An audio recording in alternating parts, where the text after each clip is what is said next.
OK.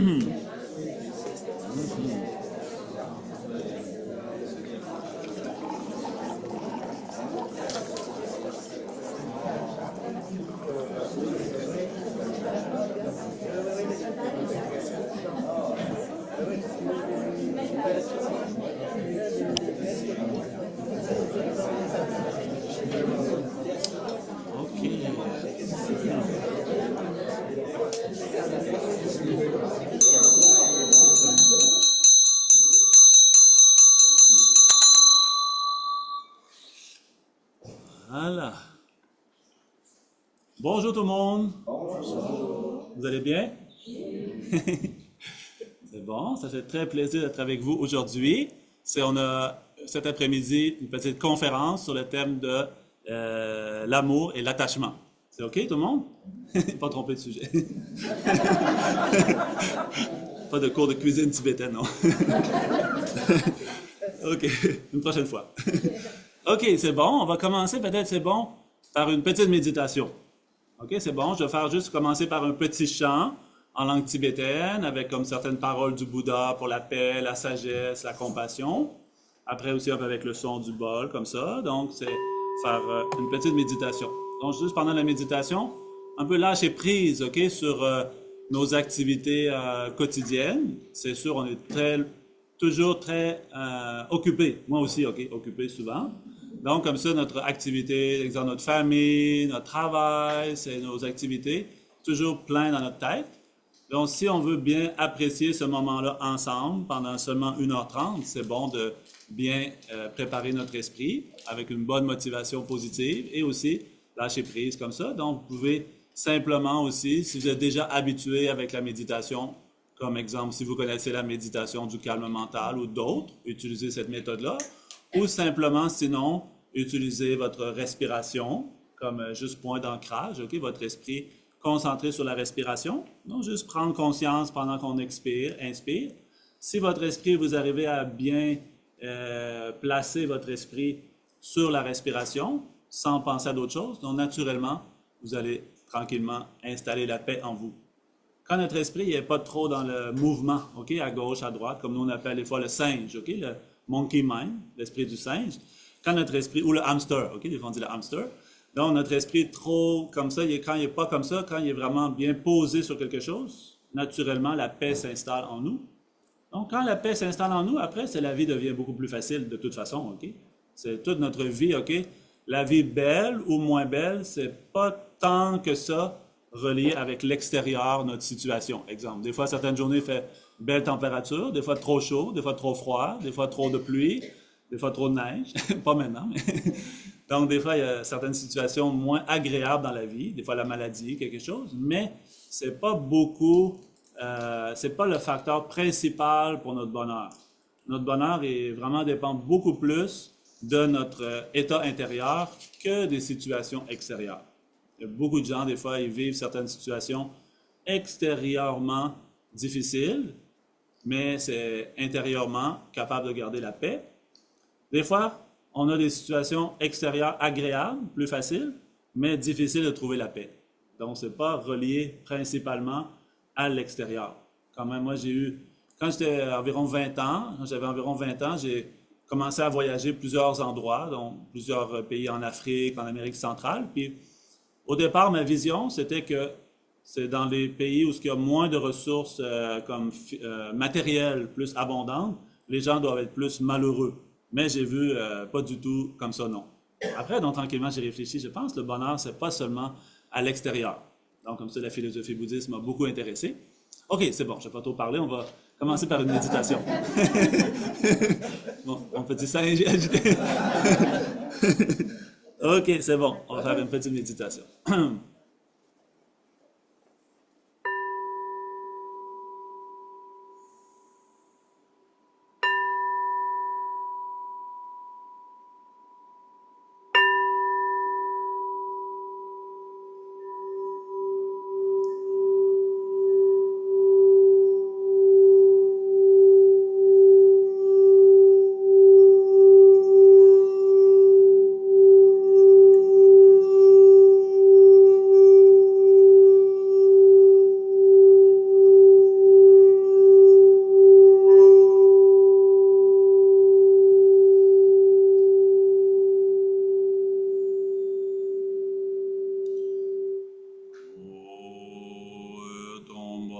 chom de shi shemba da jomba yon damba zombe sangye remba da shamsu demba dewa shemba jiden gemba gembo dewe Kalo yowe la na memba la dami nange tomba sangye chomdende pege wa shagya duba la cha tselu chodo kyabzu chi o sangye chodan zogi chonam la Chanchu pardu dani kyabzu chiandangi jinso gimbe sonamgi rola benji sangye drobai sho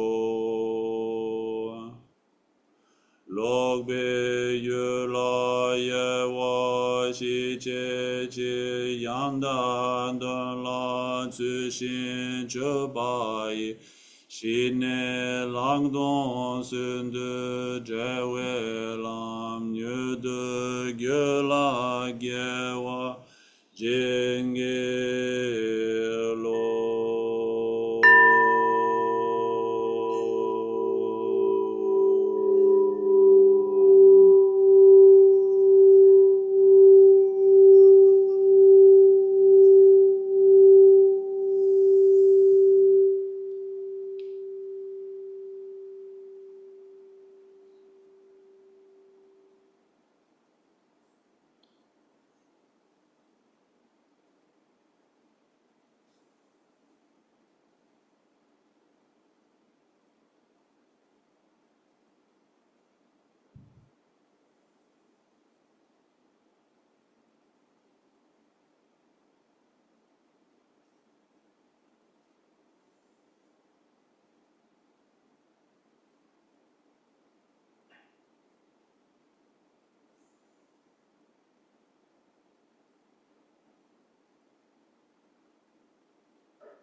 Shine lang don zundu jewe lam nyundu gyula gyewa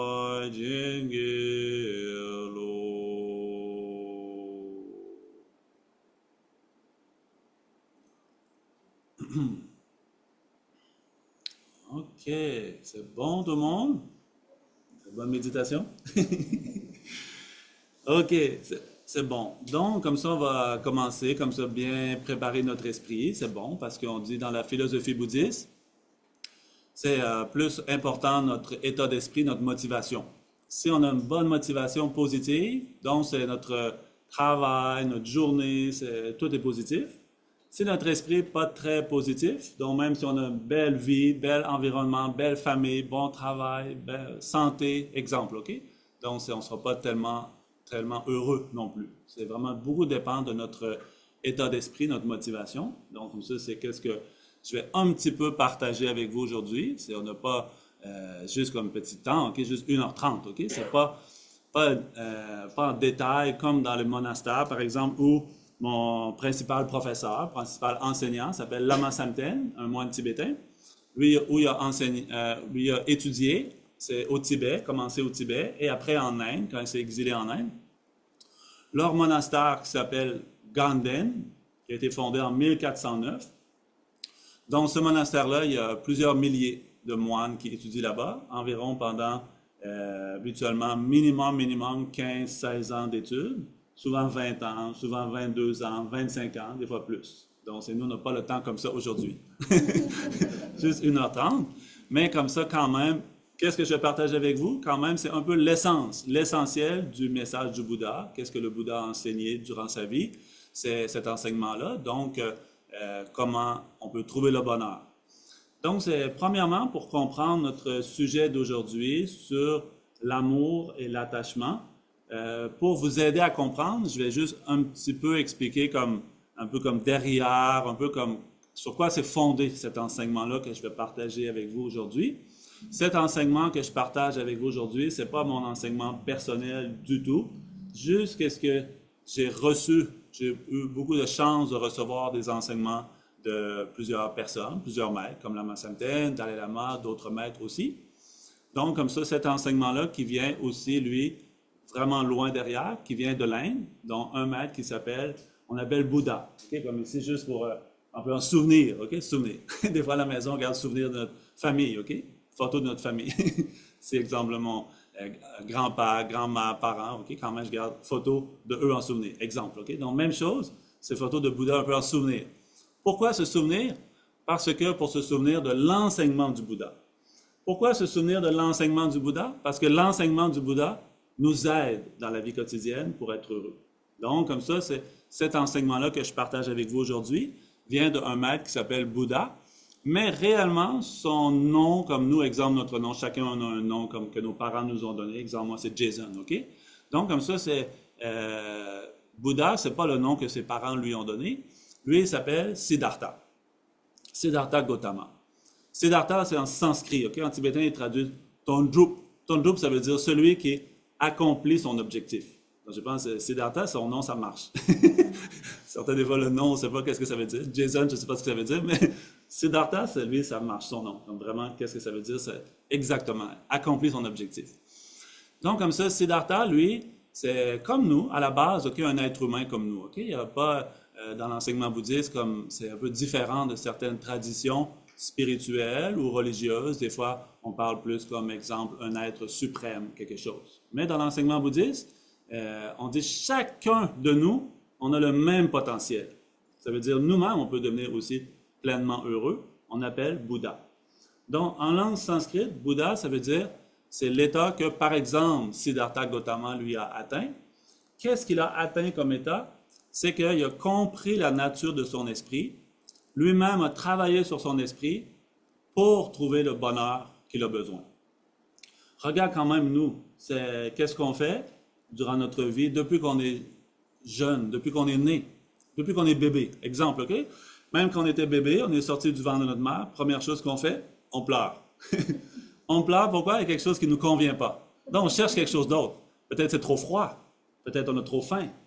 Donc, on pleure pour avoir du lait, pour avoir de la chaleur, quelque chose, ou on a peur, quelque chose, on pleure parce qu'on a peur, on va être réconforté.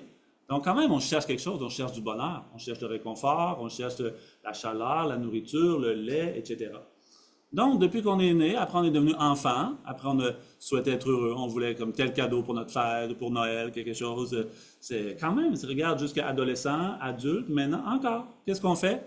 Toute notre journée, 24 heures par jour, même dans nos rêves. Ok? Des fois, dans nos rêves, on continue. Qu'est-ce qu'on faisait durant la journée? On continue dans le rêve. Comprenez-vous? Exemple, des fois, si j'ai cherché, des fois on appelle l'âme sœur. J'ai cherché pendant le jour l'âme sœur, c'est possible, je continue dans mon rêve chercher l'âme sœur. C'est possible. Si je cherche un travail durant la journée, c'est possible durant mon rêve, hey, j'ai trouvé un travail.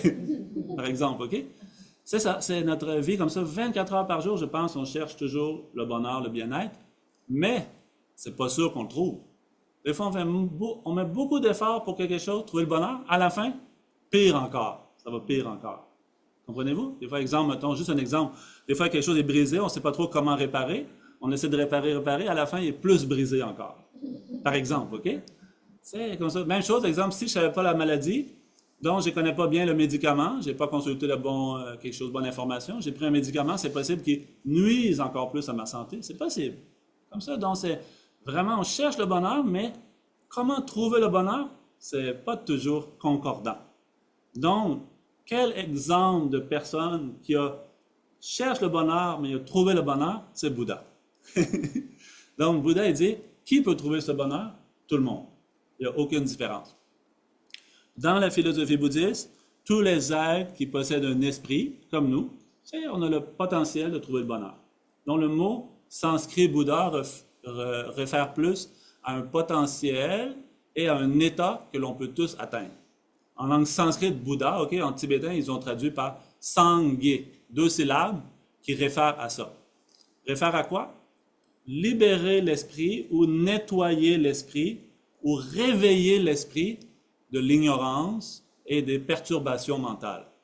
Notre esprit qui est envahi, voilé ou dominé par les perturbations mentales. Par exemple, même si on aime être autonome, indépendant, être heureux, etc., il y a des choses, des fois, qui nous affligent, qui nous empêchent d'être heureux. Par exemple, personne aime vraiment, souhaite foncièrement être en colère, mais des fois, la colère arrive. Puis la colère nous pousse, nous incite à dire des choses et à faire des choses qui blessent ceux qu'on aime. Donc, comme ça, c'est notre colère, c'est pas notre vrai ami, OK? Notre colère, notre inquiétude, anxiété, jalousie, l'orgueil, notre ego, c'est nos ennemis.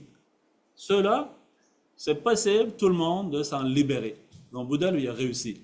Donc, son enseignement, c'est comment nous aussi, on peut arriver à se libérer de ça. C'est la première syllabe de Bouddha. Deuxième syllabe, ça veut dire tout le potentiel de qualités merveilleuses qu'on a en nous, on peut les développer. Dans la deuxième syllabe en tibétain, Gye de Bouddha, okay? Sangye, Gye veut dire développer. On peut développer nos qualités. On peut développer notre attention. On peut développer notre sagesse, notre amour, notre compassion, notre joie, notre calme. Toutes les belles qualités en nous, on a le potentiel, on peut tous les développer. Par exemple, okay, des fois, certains enfants, okay, ils disent « Ah, cet enfant-là est trop agité. Okay? » Mais c'est possible, pour l'instant, il est trop agité, pas assez d'attention, mais son attention, on peut la développer. Donc, même chose, si moi, j'ai pas assez de patience, exemple, okay? J'ai trop de colère. Donc, je peux développer ma patience. Tout le monde, on peut développer nos choses. Un peu comme dans l'enseignement bouddhiste, okay? Des fois, certaines choses, comme, ils ressemblent à ce qu'on parle dans la psychologie ou dans la science, mais des fois, certaines choses, c'est un peu différent. Par exemple, de nos jours, beaucoup ont dit des fois, « Ah, mon esprit est comme ça parce que dans mon corps, j'ai certains exemples fonctionnements chimiques. » Je ne sais pas les mots exactement, je n'ai pas beaucoup étudié comme ça la science, mais certains fonctionnements chimiques dans mon cerveau, c'est lui qui fait que mon esprit est trop agité, exemple. Okay? Dans l'enseignement bouddhiste, c'est un peu, pas tout à fait, mais un peu presque le contraire. C'est l'esprit qui, lui, est pas assez calme, donc il fait dans la réaction, par exemple, okay, si j'ai trop peur, okay, mon cœur commence à battre. C'est pas mon cœur qui a commencé à battre qui me rend anxieux. C'est mon anxiété qui a fait battre mon cœur, par exemple. Okay? Donc, la même chose, c'est dans l'enseignement bouddhiste. Tout le monde, notre esprit, a aucun problème ou défaut, quelque chose. Dans l'enseignement bouddhiste, l'esprit, c'est clarté lumineuse. C'est pas matériel non plus. Okay? Le cerveau, le cœur, les poumons, c'est matériel, c'est physique. On peut prendre des photos, des tests, etc. Mais l'esprit, lui, pas matériel. Donc, comme ça, on peut tous transformer notre esprit positivement. On peut tous réduire qu'est-ce qui dérange notre bonheur. Donc, c'est comme ça. Donc, Aujourd'hui, on va parler beaucoup sur l'amour, l'attachement, mais avant de parler de ces sujets précisément, juste pour que vous compreniez un peu comme ça, c'est d'où vient cet enseignement-là, aussi c'est quoi ça réfère comme ça l'enseignement bouddhiste. Okay? De nos jours, beaucoup de gens s'intéressent de plus en plus à l'enseignement bouddhiste, mais quand même, vu que c'est pas répandu dans notre société, peu de gens savent exactement de quoi il est question de l'enseignement du Bouddha. En fait, c'est pas quelque chose qui est exclusif ici en Occident, parce que notre pays, c'est sûr, on n'a pas eu depuis des siècles ou depuis des millénaires un enseignement bouddhiste qui s'est développé comme en Inde, au Tibet, dans plusieurs pays d'Asie aussi. Ici, c'est sûr, c'est normal qu'on ne connaisse pas l'enseignement bouddhiste. Mais ce n'est pas exclusif ici parce que même dans les pays de tradition bouddhiste, vu qu'il y a eu beaucoup de transmission des traditions bouddhistes, exemple, un beau temple bouddhiste, des moines bouddhistes, des statues de Bouddha, aller au temple, faire des offrandes, faire des prosternations, des choses comme ça. Mais il n'y a pas eu tant que ça transmission de l'enseignement. Donc, de nos jours, dans le monde, quand même assez rare que beaucoup d'informations transmises précisément, comme ça, sur l'enseignement bouddhiste. Donc, nous, je pense qu'on est chanceux. Qu'on soit dans un pays qui n'a pas cette sagesse-là depuis longtemps, mais aussi qu'on a l'intérêt, qu'on rencontre les conditions pour s'intéresser de nos jours, beaucoup de textes, beaucoup de livres, vidéos, centres, enseignants, enseignements. C'est incroyable, on est vraiment chanceux. Donc maintenant, c'est juste libre à nous de s'y intéresser ou pas, mais on a cette grande chance-là. Donc, comme ça, c'est pour mieux comprendre, comme ça, l'enseignement d'aujourd'hui sur l'amour et l'attachement. Donc, comme ça, je voulais premièrement expliquer qu'est-ce que ça veut dire dans l'enseignement bouddhiste. Bouddha, et donc notre esprit, comme j'ai dit, l'esprit lui-même, sa nature, vraiment, c'est sans aucun problème, c'est clair, c'est lumineux, c'est aucune chose négative.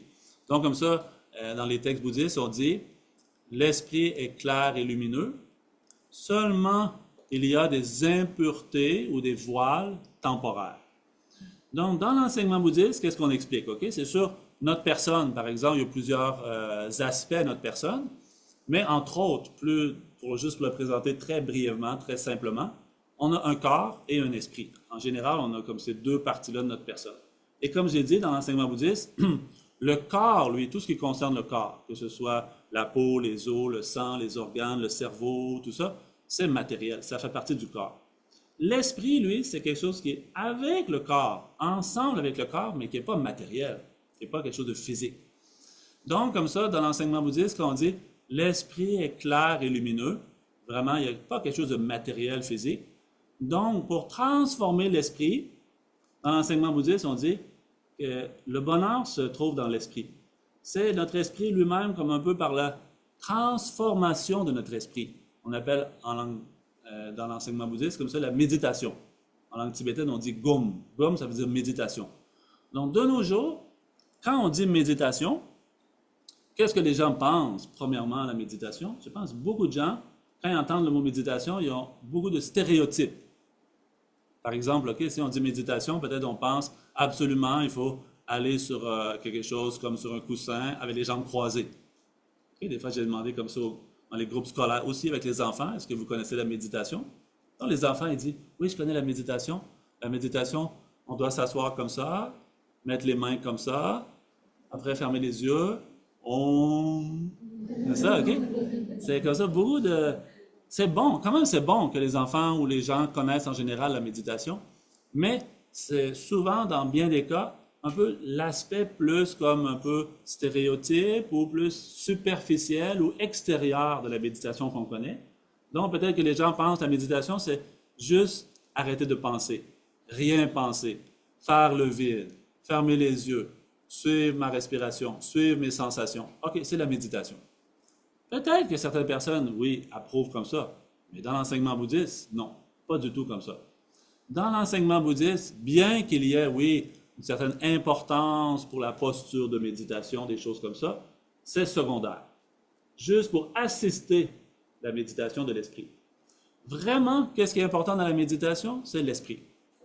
Donc, le mot tibétain, gom, qu'on traduit par méditation, il veut dire, en fait, habituer, familiariser notre esprit. Donc, qu'est-ce qu'on veut dire par là? Notre esprit, maintenant, il a déjà certaines habitudes. OK, exemple, quand arrivent certaines situations qui sont un petit peu dérangeantes. OK, par exemple, si mon voisin en haut, exemple, il est 11 heures le soir, commence à faire du bruit, la musique, quelque chose. Donc, comment mon esprit réagit par rapport à cette situation-là? Okay, c'est juste un exemple, le voisin, okay, ça peut être plein d'autres choses. Peut-être plein d'exemples. Je pourrais vous demander, vous avez peut-être une liste de 10 exemples à donner chacun, OK? Mais on n'a pas le temps, OK? Au travail, ma famille, mon chien, mon chat, mon voisin, plein de choses, OK? Donc, comme ça, quelque chose qui dérange. Donc, comment mon esprit réagit lorsque ces choses-là arrivent? Donc, selon l'habitude de mon esprit, c'est comme ça qu'il réagit. Donc, certaines personnes, mettons, prenons 100 personnes, même 1000 personnes, vis-à-vis le même problème. Par exemple, quelqu'un à la caisse qui prend trop de temps. Okay? Il y a comme une ligne de 10 personnes, mais là, il commence à raconter sa vie avec le caissier et la caissière. Il commence à passer, ça fait 5 minutes qu'ils parlent de leur vie. Donc, peut-être s'il y a 100 personnes dans la file, peut-être 100 personnes, il y a une réaction, chacune différente. Certains, peut-être, ça ne le dérange pas. D'autres sont contents. D'autres disent, ah, belle chance de pratiquer la patience. Il y a plein de réactions différentes parce que notre esprit est habitué différemment.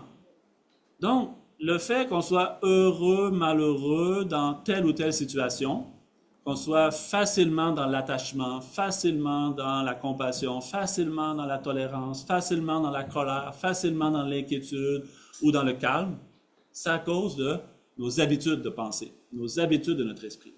Et donc, dans la philosophie bouddhiste, la méditation, ça veut dire entraîner notre esprit à des habitudes saines et positives qui vont contribuer à notre paix intérieure, à notre bonheur, à notre joie, à notre sagesse, amour, etc.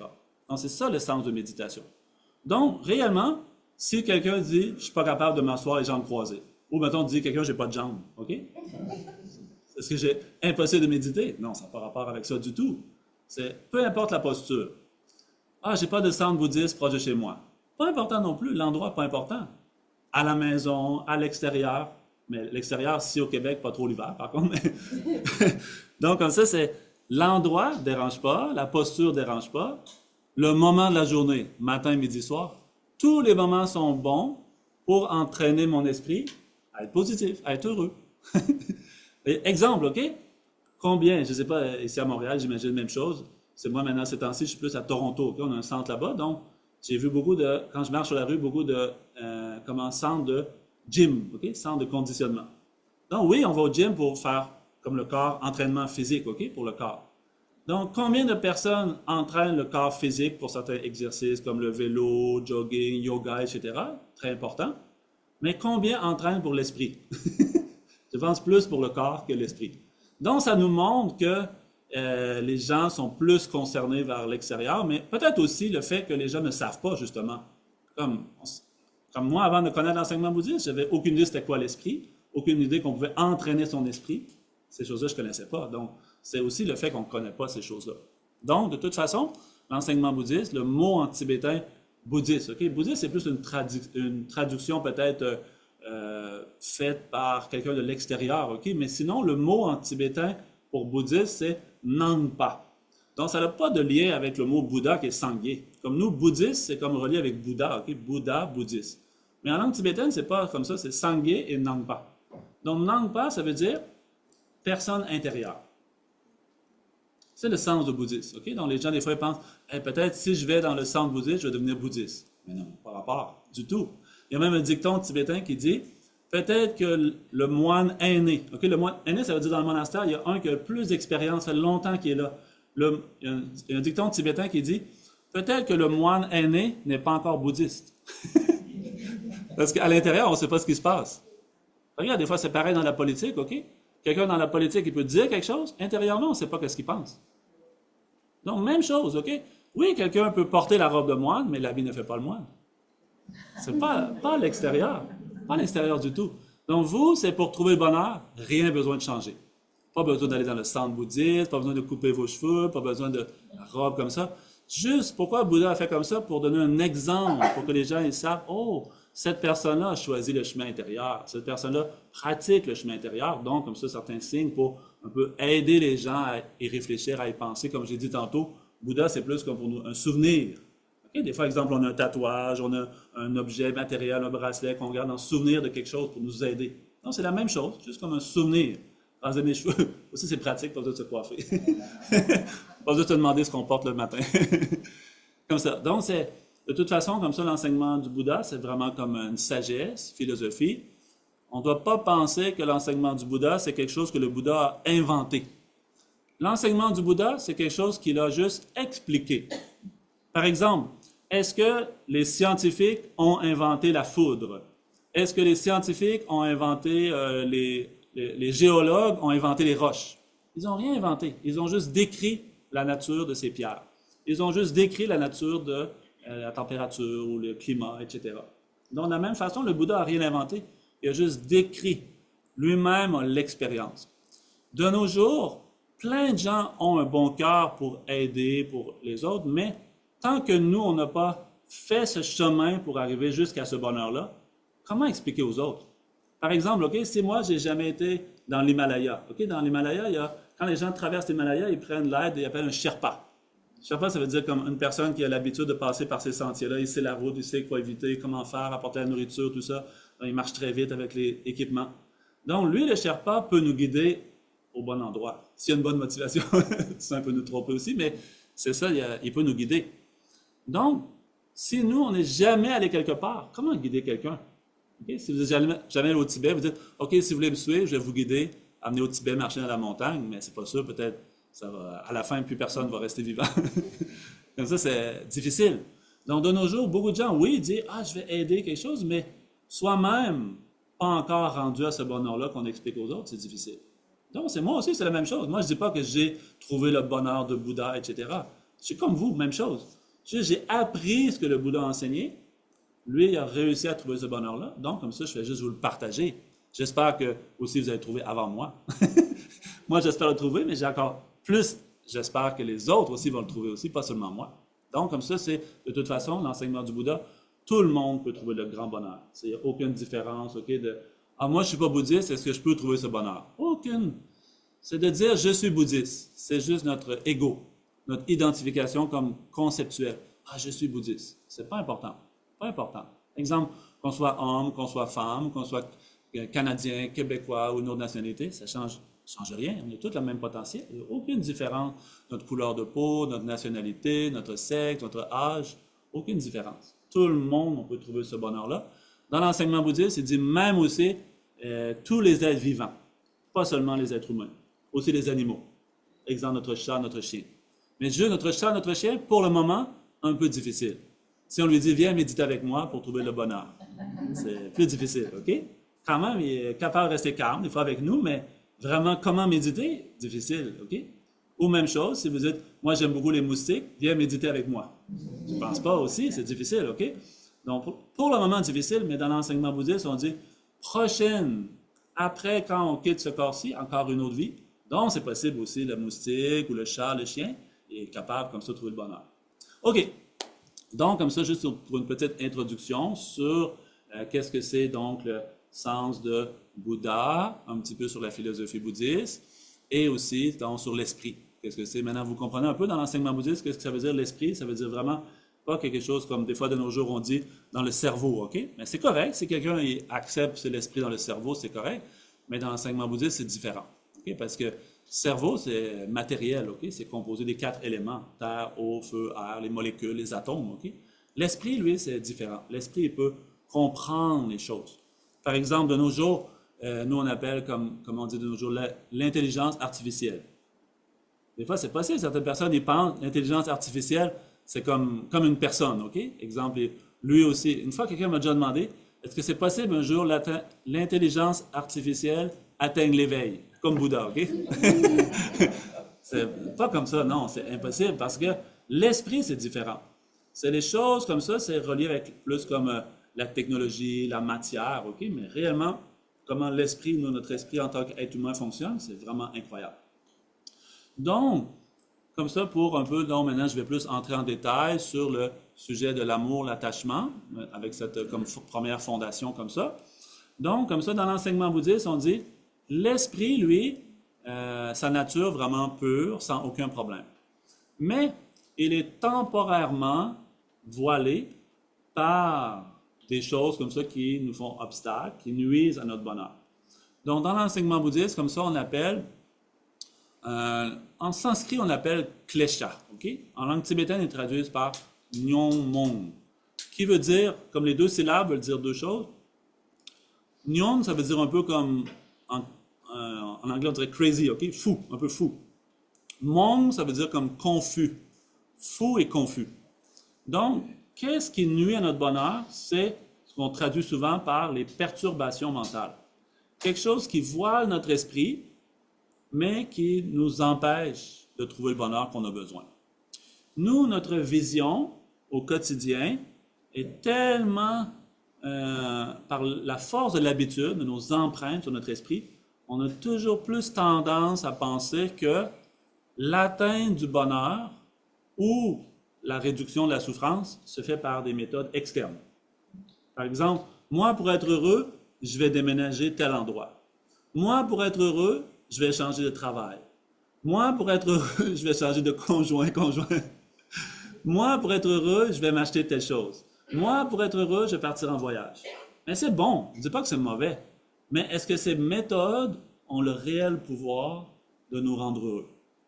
Un peu comme des fois, nous on dit en français, on dit changer le mal de place. Regarde, quand même, si on part en voyage pendant 2 semaines quelque part, OK? Est-ce qu'après 2 semaines, on n'est pas en train de s'ennuyer puis vouloir retourner à la maison? Quand on reste trop longtemps à la maison, on n'a pas le goût de sortir. Exemple, dans la maison, trop longtemps, on a le goût de sortir. Trop longtemps à l'extérieur, on a le goût de rentrer. Quand maintenant on est trop dans la pièce, il fait trop froid, OK? On va à l'extérieur, content parce qu'il fait plus chaud, mais quand on est trop longtemps à l'extérieur, il fait trop chaud, on a le goût de rentrer parce qu'il fait trop chaud, on veut aller au froid. On est assis comme ça, donc après un certain temps, on a mal quelque part, on veut se déplier, ça fait du bien, puis après, trop longtemps encore, on veut se rasseoir. Donc, c'est correct, c'est pas un problème, mais est-ce que c'est impossible que ce soit une solution envisageable pour trouver un vrai bonheur profond, durable? C'est juste comme vraiment on dit, changer le mal de place. Un peu comme ça. Donc, comme ça, si on veut trouver le bonheur, les méthodes externes, c'est très difficile. Temporairement, c'est OK. Ça marche, sans problème. Moi aussi, je suis content. Comme ça, quand il fait beau soleil, manger une bonne glace au chocolat ou quelque chose. Qu'est-ce qu'on aime? Un bon café. Oui, je suis content. Moi aussi, je suis content. Mais en même temps, mon esprit sait que ce n'est pas le vrai bonheur. Juste comme en attendant une petite satisfaction temporaire. Mais à l'intérieur de moi, je cherche un beaucoup plus grand bonheur que ça, qui lui demande du temps, des efforts. Okay? Comme par exemple, si quelqu'un veut devenir, comme on voit des fois, je ne sais pas, les émissions America Got Talent ou des choses comme ça, OK? Donc, quand on voit le spectacle, OK? À part certains qui font un peu juste comme, je ne sais pas trop qu'est-ce qu'ils font là, mais sinon, certains qui vraiment ils ont mis combien d'heures, combien de mois, combien d'années pour faire vraiment quelque chose comme ça, une performance, OK? Qui dure juste 5 minutes, mais vraiment incroyable, OK? Donc, regarde tous les sports, que ce soit le hockey, le foot ou n'importe quoi, que ce soit la musique, que ce soit les langues, les arts, etc. C'est incroyable, c'est beaucoup de temps, beaucoup d'énergie.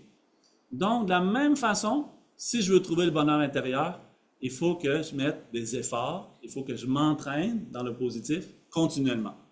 De penser, comme dans le monde extérieur, de penser avoir un résultat grand, merveilleux et facile sans mettre aucun effort, c'est pas vraiment pensable. De la même façon à l'intérieur. Mais si je mets les efforts, si je mets toutes les causes et conditions, par exemple, si moi je vais avoir un beau jardin cette année, habituellement mon jardin c'était plus des mauvaises herbes, maintenant cette année je vais avoir un beau jardin et que je mets toutes les conditions en place, j'achète les bonnes graines, les bonnes sortes de fleurs, de tomates ou de plantes que je veux avoir et que j'en prends soin chaque jour, enlever les mauvaises herbes, même si j'ai jamais jardiné de ma vie, je peux avoir cette année un super beau jardin.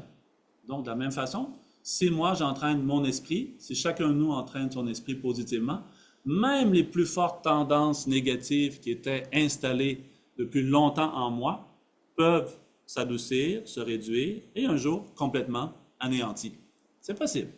Par exemple, OK, même si quelque chose, si j'ai oublié de faire la vaisselle pendant plusieurs jours, ça peut être vraiment collé là, mais avec une application constante du détergent, puis quelque chose de mon bras, c'est possible. C'est que le chaudron redevienne complètement propre. C'est possible. Non, la même chose. Mon esprit entaché par la colère, entaché par l'inquiétude, etc., un jour peut être vraiment libéré. Donc, comme ça, on appelle comme ça les perturbations mentales, c'est nos vrais ennemis, ok, dans l'enseignement bouddhiste. Donc, même si oui, on peut mettre des efforts à l'extérieur de nous pour trouver le bonheur qu'on a besoin, l'effort principal devrait être mis à l'intérieur de nous.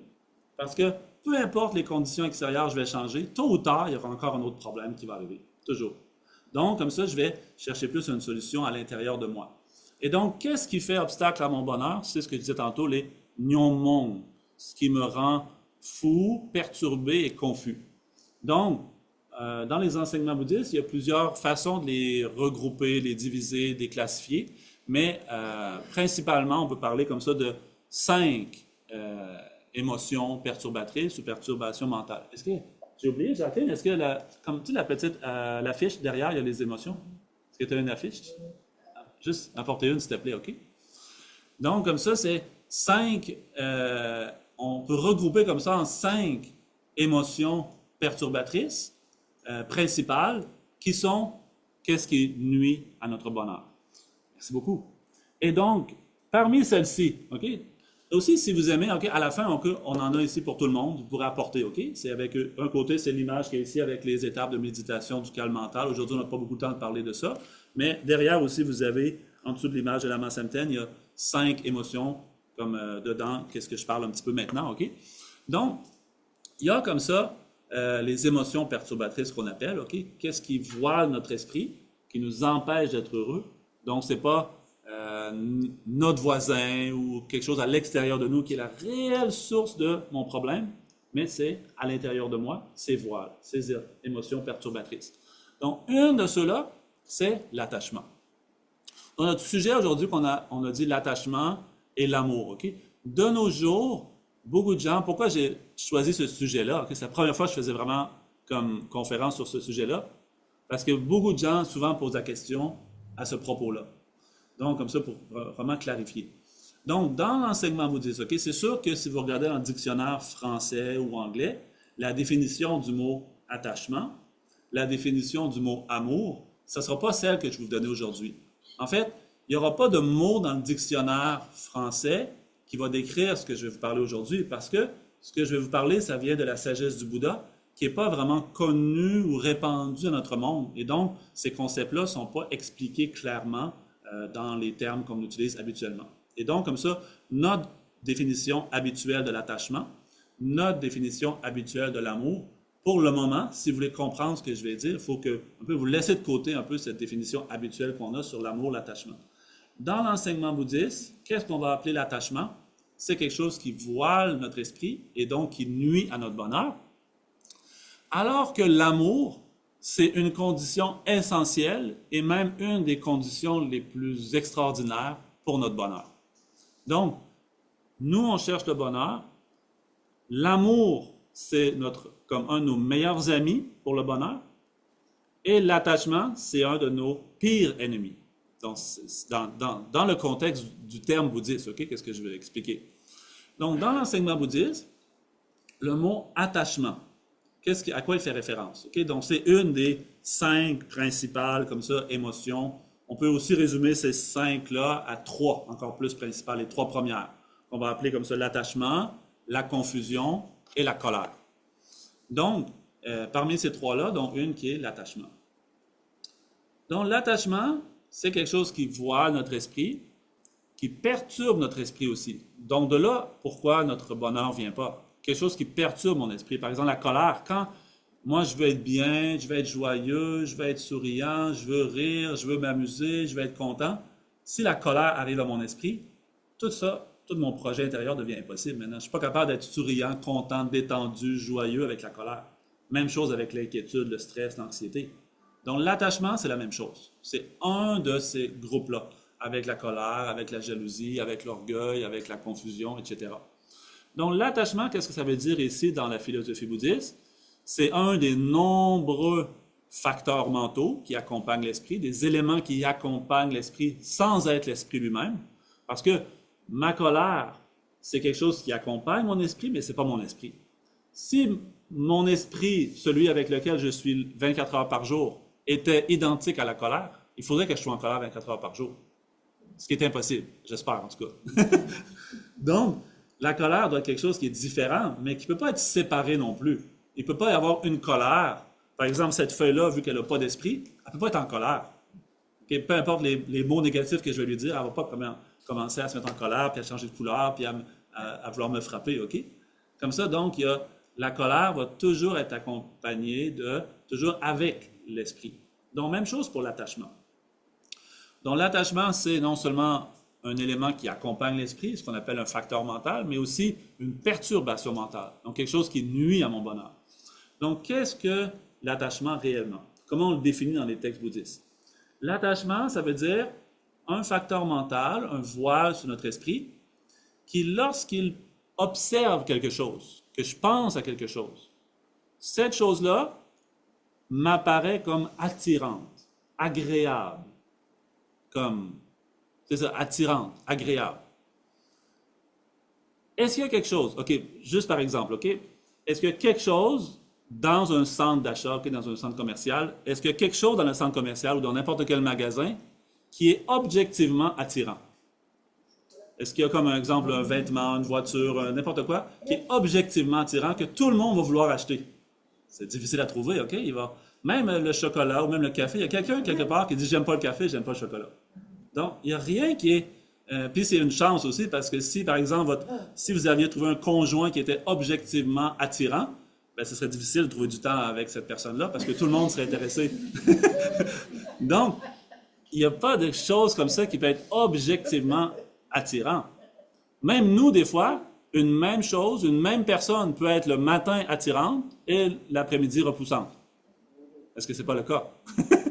Des fois, les gens vont sur le site de rencontre, OK? Ils rencontrent quelqu'un attirant. Quand ils rencontrent une personne, moins attirant. C'est possible. Comme ça, c'est notre...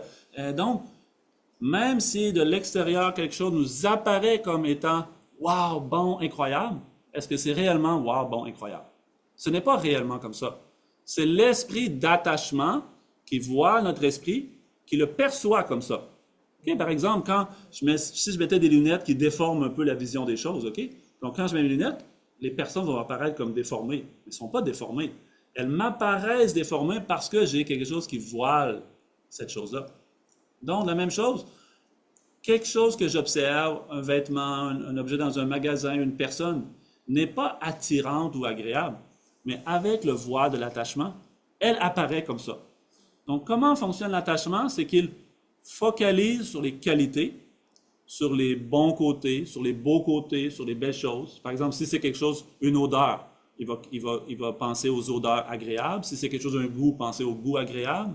Donc, l'esprit va s'intéresser aux qualités de quelque chose, puis il va voiler les défauts. Par exemple, la même chose, la même personne, une personne pourrait avoir 50% de qualité, 50% de défauts. J'imagine que personne de nous a 100% de qualité. Ou 100% de défauts non plus. Tout le monde en a des qualités et des défauts. Mais l'attachement, si je pense à quelqu'un ou observe quelqu'un avec l'attachement, plus que l'attachement est fort, plus que les défauts sont voilés, plus que les qualités apparaissent. Lorsque les qualités seulement apparaissent, qu'est-ce qui se passe? Probablement quelque chose comme un coup de foudre. Probablement un coup de foudre. Ce qu'on appelle un coup de foudre, c'est probablement ça. Notre attachement qui est à son niveau extrêmement élevé. C'est pareil, OK, ce qu'on appelle les addictions, les dépendances. À ce moment-là, pour la personne, que ce soit une drogue, l'alcool, la cigarette ou n'importe quelle, la nourriture, n'importe quoi, cette chose-là apparaît comme nécessaire, OK? Donc, de nos jours, c'est ces choses-là, par exemple. Ces choses-là apparaissent comme ayant que des qualités. Donc, oui, il y a mon téléphone. Impossible de m'en séparer, OK? Jusqu'à la salle de bain, jusque dans la douche. C'est ça, c'est notre esprit comme ça. Notre esprit, donc, comment il compare l'attachement? Il compare avec de l'huile. OK, l'objet de mon attachement, par exemple le papier ou un morceau de tissu, ça c'est la chose qui m'apparaît comme agréable. L'attachement, c'est comme l'huile. Quand l'huile entre dans le papier, quand l'huile entre dans le tissu, maintenant, est-ce que si quelqu'un dit, OK, maintenant, sépare l'huile du tissu, sépare l'huile du papier. OK, l'eau, ça va, l'eau, elle rentre dedans, après ça, elle s'évapore et puis là. Mais l'huile est vraiment restée imprégnée dedans. Donc, notre esprit, quand il a commencé à s'intéresser à quelque chose, prenons juste un objet matériel au magasin, parlons pas de ça des personnes, parlons juste des objets au magasin. quand on voit quelque chose au magasin. Avant, on n'avait pas vu cette chose-là, donc dans notre esprit, elle n'existait même pas, cette chose-là. Cette chose-là n'existait pas. Il n'y avait aucun attachement ou désir ou attrait pour cette chose-là. Quand on l'a vu, puis qu'il y avait une couleur, une forme ou quelque chose, une odeur, peu importe, quelque chose qui nous intéressant, donc déjà la goutte a commencé à s'approcher du tissu. Et là, après, on s'est rapproché, puis on a vu qu'il est en solde. Là, la goutte est rendue plus profonde. Après, on a commencé à le toucher, puis c'est très doux, c'est quelque chose comme, je sais pas, si j'aime la voiture, donc je m'assois dans la voiture, oh wow, puis là, j'imagine rouler sur la route avec ça, puis les gens me regardent, puis là, je peux faire du bruit, puis quelque chose comme, wow, là, maintenant, il y a quelque chose qui grandit en moi, sensation agréable, ok? C'est ça, donc ça, c'est la goutte d'huile qui rentre dedans. Après, si quelqu'un me dit, mais non, t'en as pas besoin. Non, non, non, j'en ai besoin. C'est même pas à nous encore, mais c'est déjà dur de s'en séparer. Et donc, quand on a pris la carte comme ça, donc encore plus dur de s'en séparer.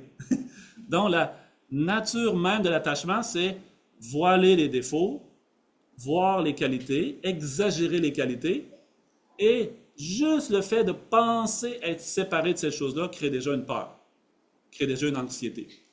Comme ça, on peut voir que dans notre vie quotidienne, comme les maîtres bouddhistes le disent, la peur vient de l'attachement. Les peurs qu'on a sont reliées avec l'attachement. Plus que je suis attaché à quelque chose, plus que j'ai peur. Par exemple, ok, si mon enfant, mon ami part en voyage, plus que je suis attaché à cette personne-là, plus que j'ai peur qu'il arrive quelque chose. Donc, ce n'est pas nécessairement 100% négatif, ok, parce que justement, si on n'avait pas aucun attachement pour quelqu'un, donc, c'est pas grave, fais ce que tu veux, on s'en fout, puis j'aurais pas quelque chose. Mais c'est pas spécialement l'attachement qui fait ça. C'est plus l'amour que je vais parler après. Donc, comme ça, l'attachement, lui, c'est comme ça qu'il fonctionne. Donc, bien sûr que là, j'en ai parlé un petit peu par rapport aux objets matériels, mais vous pouvez penser un peu appliquer ça à n'importe quoi d'autre. Aussi aux personnes. Aux personnes aussi. Par exemple, parce que je vois quelque chose d'agréable.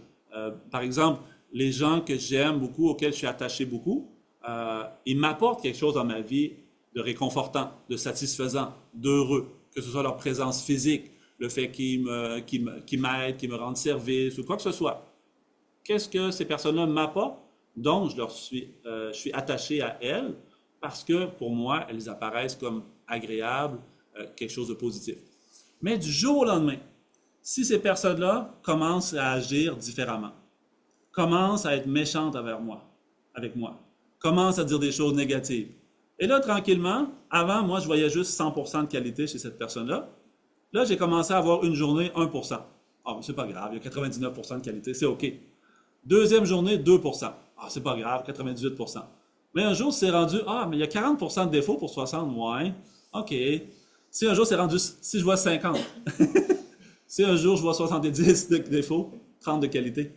Donc, réellement, OK, du point de vue de l'objet extérieur, il n'y a peut-être même rien qui a changé réellement. Mais mon esprit, lui, a changé. Donc, l'attachement lui-même, il est temporaire, il est impermanent. Quand le voile de l'attachement a commencé à diminuer, quand le voile un peu ce qui est opposé, c'est la colère.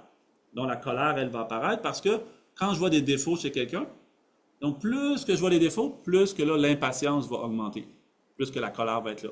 Donc, ces deux-là sont un peu comme d'aspects opposés. Ils fonctionnent comme en collaboration, en fait. La colère va toujours aussi être reliée avec le désir à l'attachement. Par exemple, OK, qu'est-ce que je désire? Il y a le maître indien Shantideva qui dit comme ça. Il dit l'aversion. Okay? L'aversion, qu'est-ce qu'on parle ici? C'est la source ou la cause de la colère. L'aversion vient de lorsque ce que je désire ne se produit pas ou lorsque ce que je ne désire pas se produit. Par exemple, OK, moi je vais manger au restaurant. Moi, je m'attends que le repas sera servi au gros maximum dans 30 minutes. Et là, ça fait 32 minutes. Donc, vu que mon attente, mon désir, c'est d'être servi en 30 minutes, si mon désir était de servi dans 5 minutes, bien là, j'ai été impatient après 6 minutes. Mais plus que mon désir est grand, plus que l'impatience va arriver aussi. Si moi, par exemple, pour que ma vie soit belle et confortable, ou même que, mettons, si je prends l'avion ou n'importe quoi, il faut que derrière moi, il n'y a pas d'enfant qui crie. Il faut que personne ne soit en train de pousser sur mon banc. Il faut que la nourriture que j'ai commandée arrive chaude. Exemple, OK? Plus que j'ai mis d'attente, j'ai de désir que ce soit comme ça, et pas comme ça, et comme ça, et pas comme ça. Donc, plus que j'ai de sources d'impatience. Donc, comme ça, on peut voir que l'esprit de l'attachement ou du désir, qui sont vraiment comme vont ensemble, plus que je laisse prendre de la place en moi, plus que la colère et plus que la peur va arriver. Donc, si je veux me libérer de ces poisons mentaux, de ces perturbations mentales, telles que la peur, la colère, l'attachement, donc je devrais essayer de réduire cet attachement-là. Donc, généralement, l'attachement, comment on va pouvoir le réduire? Il y a plusieurs manières, OK? Mais la façon comme typique, vu que l'attachement, c'est ce facteur mental qui exagère les qualités de l'objet, je vais réfléchir aux défauts de l'objet pour réduire l'attachement. Par exemple, OK, si je suis attaché à la cigarette a probablement beaucoup plus de défauts que de qualités. Donc, c'est pas dur de voir les défauts. Donc, de continuellement réfléchir en détail et en profondeur aux défauts de quelque chose va réduire l'attachement que j'ai envers cette chose-là.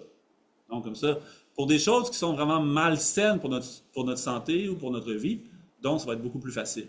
Mais lorsque quelque chose ne nuit pas à notre santé ou notre vie, par exemple, nos enfants, diminuer l'attachement pour nos enfants, c'est un peu plus difficile.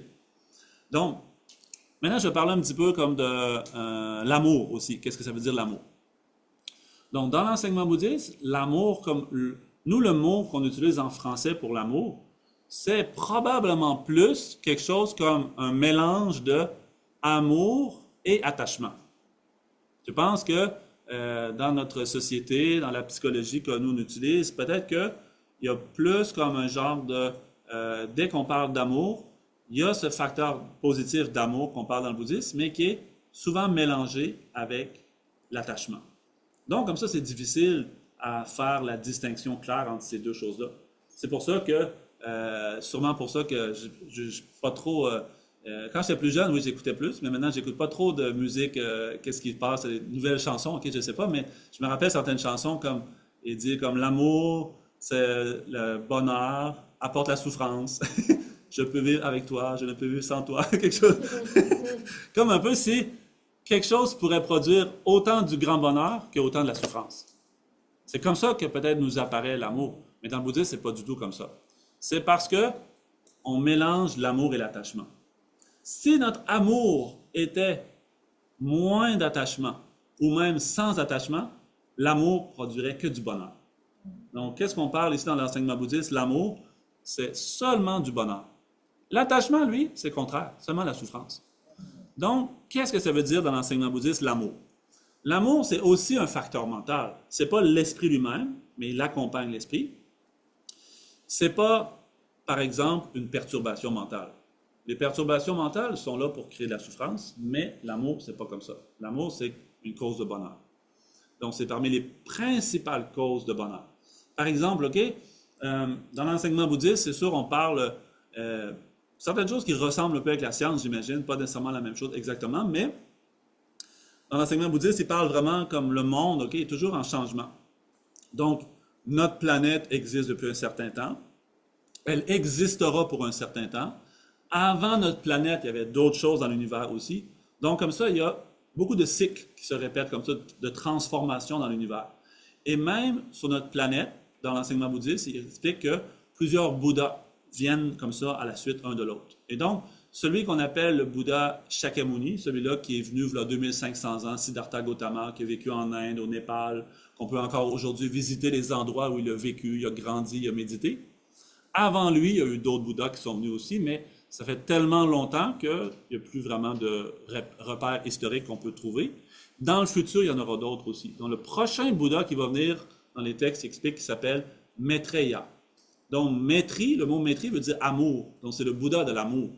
Donc, l'amour, c'est vraiment une qualité extrêmement importante, essentielle. Quelle est la définition de l'amour dans l'enseignement bouddhiste? C'est très proche de la compassion.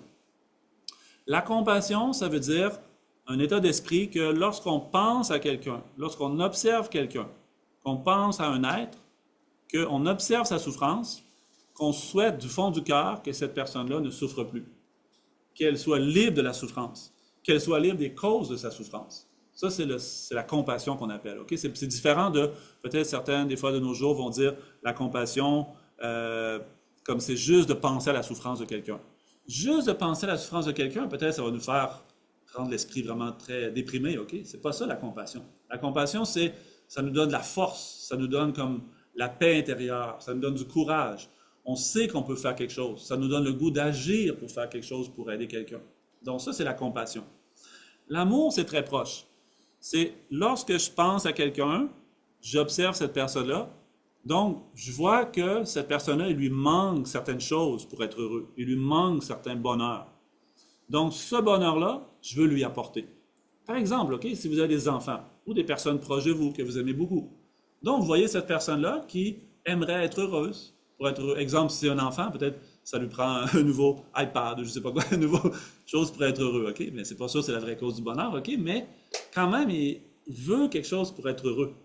Donc, de penser, je veux que cet être-là soit heureux, je veux lui apporter du bonheur, je veux lui apporter les causes du bonheur. Donc, c'est ça qu'on appelle l'amour. Donc, l'amour, probablement, moi, j'ai pas d'enfants, mais si vous avez des enfants, probablement que vous avez plus d'expérience. Dans les textes bouddhistes, ils parlent souvent plus encore l'exemple de la mère. Okay? Bien sûr que les deux parents sont là, mais la mère, sûrement aussi parce que c'est la mère qui porte l'enfant, etc. Donc, c'est l'amour de la mère pour son enfant. Dans les textes bouddhistes, ils disent que c'est comme l'exemple d'amour et de compassion le plus remarquable. Quelque chose comme c'est sans limite. Donc, l'amour qu'on peut avoir pour notre enfant ou quelqu'un qui est vraiment très cher à nos yeux, cet amour-là, donc lui, je pense, pas besoin de réfléchir ou quoi que ce soit. Aucune réflexion, OK? Exemple, aujourd'hui, il faut que j'ai de l'amour pour mon enfant. Je pense pas, c'est la maman. Naturellement, c'est au contraire, c'est trop débordé d'amour, OK? C'est impossible de... S'il y avait quelque chose, ce serait réduire, pas augmenter. Son amour, c'est déjà vraiment complet pour son enfant. Donc, dans l'enseignement bouddhiste, on dit, qu'est-ce qu'on cherche à développer pour trouver le vrai bonheur? C'est le même amour qu'une mère a pour son enfant chéri, aurait le même amour pour tous les êtres vivants. Est-ce que c'est possible de nous, un jour, développer un tel amour? OK, comme, maintenant, si pour quelqu'un comme mon enfant, j'avais un amour vraiment comme, sans besoin de réfléchir, naturel. Mais c'est pour certaines personnes, à l'opposé, c'est vraiment le contraire, OK? Par exemple, si quelqu'un, depuis 10 ans, toujours en train de me nuire, donc, non seulement il n'y a pas vraiment d'amour, mais juste pratiquer la patience, c'est déjà difficile. Comprenez-vous? C'est quelque chose dont... Est-ce qu'un jour, c'est possible envers cette personne-là aussi, j'aurai le même amour aussi fort, aussi instinctif, naturel, que pour mon enfant? Est-ce que c'est possible? Dans l'enseignement bouddhiste, oui, c'est possible, mais c'est ça qu'on fait beaucoup de travail. C'est vraiment la méditation. Okay? La méditation, c'est pas seulement... juste comme la respiration, l'attention, le souffle, etc. C'est toutes nos qualités intérieures, telles que la patience, telles que l'amour, la compassion, qu'on peut tous développer, qui sont nécessaires pour notre bonheur aussi. Donc, comme ça, c'est notre amour. En prenant l'exemple de celui qu'on a pour la personne qu'on aimerait le plus dans notre vie présente, OK, exemple notre enfant. Ensuite, essayer de l'agrandir, l'étendre pour inclure tous les êtres. C'est lui, si on pense, OK, pensez même pas aux autres, OK, pensez juste à vous. Pensez même pas de bénéfice pour votre supposé ennemi, OK? Pensez juste pour vous. Si vous réussissez à avoir un amour tel que vous avez pour votre enfant, pour tous les êtres, incluant votre ennemi, pensez même pas aux autres personnes. Pour vous, vous serez la personne la plus heureuse qu'il ne peut pas y avoir dans le monde. Comprenez-vous? Donc, si vous dites non, moi, je n'aurai pas d'amour ou de patience pour cette personne-là, il ne le mérite pas. Non, j'ai dit pensez juste pour vous. Vous, vous le méritez, OK? Vous le méritez. Comment avoir la vraie paix de l'esprit? C'est comme il y a un maître, le même maître que j'ai cité tout à l'heure, Shantideva. Le maître indien Shantideva qui a vécu au 8e siècle. Il dit, rien ne sert de recouvrir toute la terre de cuir, simplement mettre du cuir sous nos pieds fait la même chose. Pas besoin d'appeler, je ne sais pas c'est qui maintenant, c'est Mme Plante, je pense, la mairesse ou quelque chose. Pas d'appeler la mairesse de Montréal pour demander, pouvez-vous mettre du cuir sur toutes les rues de Montréal pour que je ne me blesse pas les pieds. Elle va vous dire, achète-toi une paire de souliers. Donc, si vous pensez, je vais réduire ma souffrance, je vais éliminer tous mes ennemis. Je vais m'éloigner, je vais éliminer tous les gens négatifs. C'est comme le projet de recouvrir la terre de cuir. Si vous réussissez à guérir votre haine, colère, jalousie, quelque chose à l'intérieur de vous, il n'y en a plus d'ennemis. Il n'existe plus d'ennemis. Par exemple, pour une mère qui a un amour inconditionnel pour son enfant, des fois l'enfant fait des mauvais coups, des fois il fait même voler l'argent de sa mère, la mère l'aime toujours. Elle ne voit pas son enfant comme un ennemi. Donc, comme ça, pour devenir un Bouddha, on appelle le chemin du Bouddha le Bodhisattva, celui qui s'entraîne pour devenir Bouddha. Le Bodhisattva, c'est lui, dans son esprit, il n'y a pas d'ennemi. Même si quelqu'un viendrait pour lui nuire, il ne voit pas comme un ennemi. Il voit plutôt comme un objet de compassion, d'amour. Il comprend que cette personne-là est sous l'influence de ses perturbations mentales, son ego, sa haine, sa jalousie. C'est ça qui la porte à faire des actions négatives. Dans l'enseignement bouddhiste, on parle beaucoup du karma, OK? C'est nous, on ne sait pas, OK? On ne voit pas. Mais quand on fait quelque chose, cette action-là a toujours des conséquences. Si je fais quelque chose de positif, il y aura toujours des conséquences positives. Si je fais quelque chose de négatif, il y aura toujours négatif. Exemple, OK? Si vous allez aujourd'hui, vous dites « Ah non, moi je ne crois pas au karma, je vais aller voler une banque. » Personne ne m'a vu, je suis correct. Oui, c'est possible, mais en termes de karma, quand même, il y a quelque chose une action négative, il y a un résultat qui doit être expérimenté aussi. Et donc, comme ça, si on pense comme ça en termes de karma aussi, on va avoir beaucoup de compassion pour les autres. Vraiment, quelqu'un il fait du négatif, OK? On ne va pas trop penser. Le problème, pourquoi on arrive difficilement à avoir la patience, la compassion pour les autres comme ça, c'est, dans l'enseignement bouddhiste, on dit l'attitude centrée sur soi.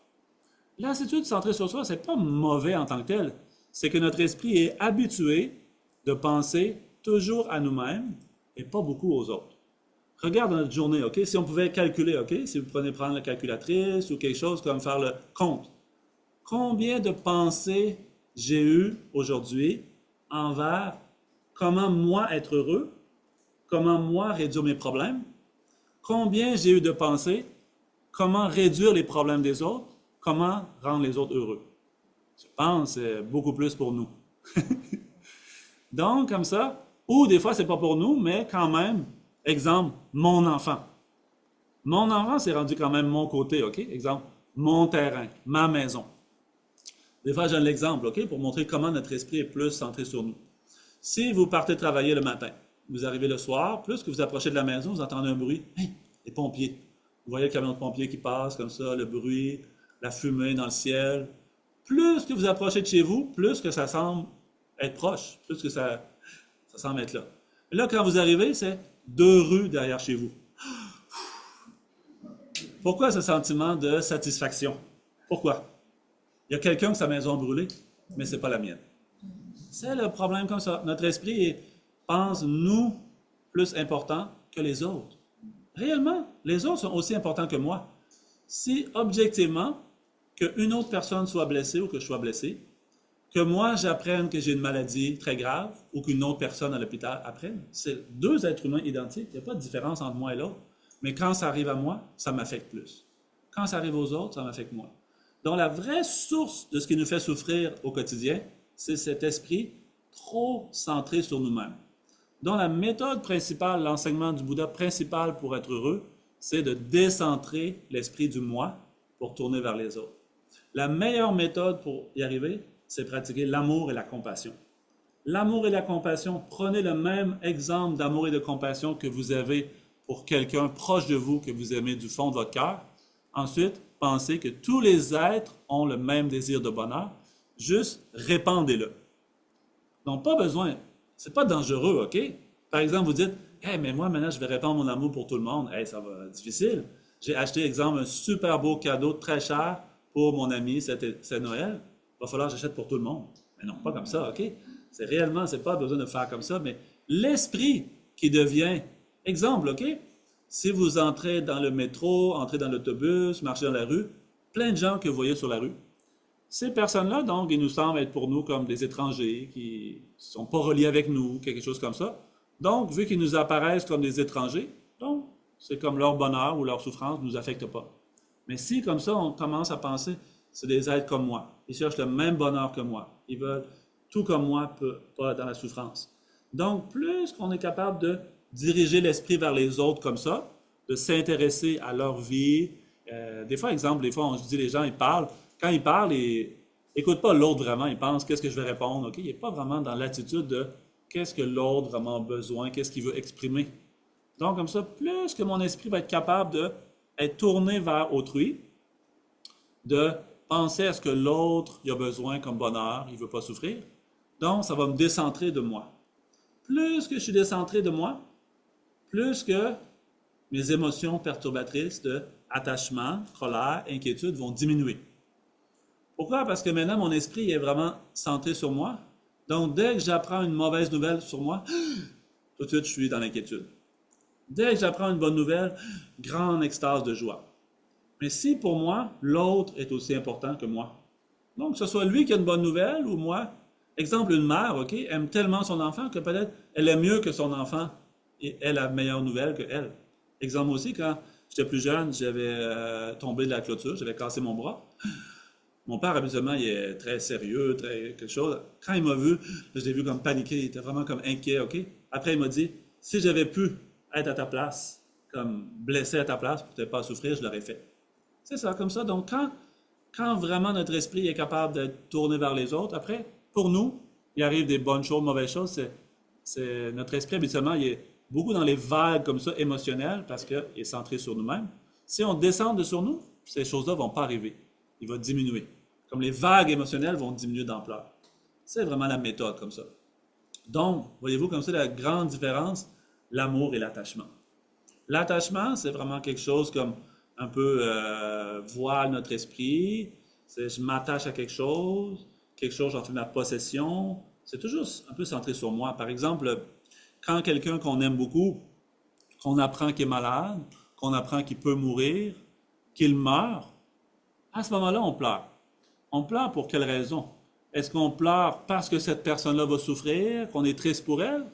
On pleure plutôt pour nous, habituellement. C'est nous qui perdons quelqu'un que nous aimons. Comme c'est pareil, exemple, un peu comme, c'est pas la même chose, mais si je perds un objet matériel que j'aime beaucoup, donc ça m'inquiète, c'est facile de pleurer. Si quelqu'un est vraiment très attaché à, exemple, voiture ou quelque chose. Par exemple, notre maison, OK?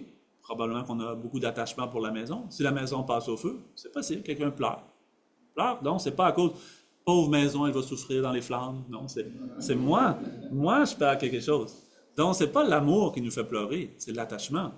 Donc, plus que l'attachement est fort, plus que l'inquiétude, plus que la colère, plus que la tristesse. Donc, de nos jours, des fois, on dit quelqu'un qui perd, quelqu'un qui aime, dans le deuil pendant plusieurs années. Plusieurs années, ou très peu, ou très fort, ou longtemps, ou pas longtemps, c'est pas relié avec la situation objectivement, c'est relié avec comment mon esprit. Par exemple, ok, j'ai entendu quelqu'un m'a dit, quand ils ont fait des tests psychologiques sur des Tibétains qui avaient vécu au Tibet certaines tortures, ok? Après, ils ont dû quitter leur pays pour voir leur famille, etc. Ils ont fait des tests psychologiques pour voir un trauma, ok? Expérience traumatique. Pour la plupart d'entre eux, pas vraiment. Donc, si quelqu'un peut vivre des choses comme très douloureuses, éprouvantes, très difficiles comme ça, ou la torture, sans avoir de séquelles vraiment sur le mental, le psychologique, trauma, ça veut dire vraiment c'est quelque chose que notre esprit peut faire vraiment très fort, ok? Donc, c'est pas, qu'est-ce que je veux dire en bref, c'est que c'est pas beaucoup les situations extérieures de notre vie, belles ou moins belles, qui fait qu'on est heureux, malheureux.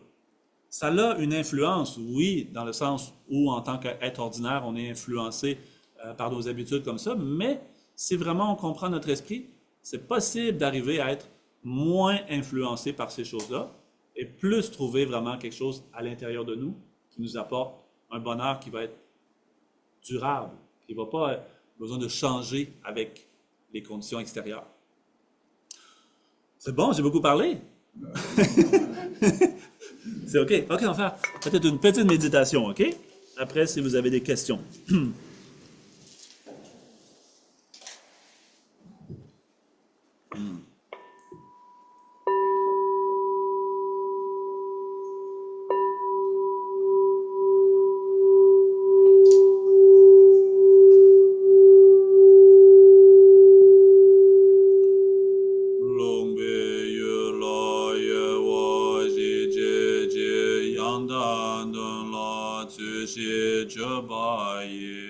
ne lang dong zun de je we lam yun de ye la ge wa jing ye lo.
OK, juste une dernière chose que je voulais dire aussi.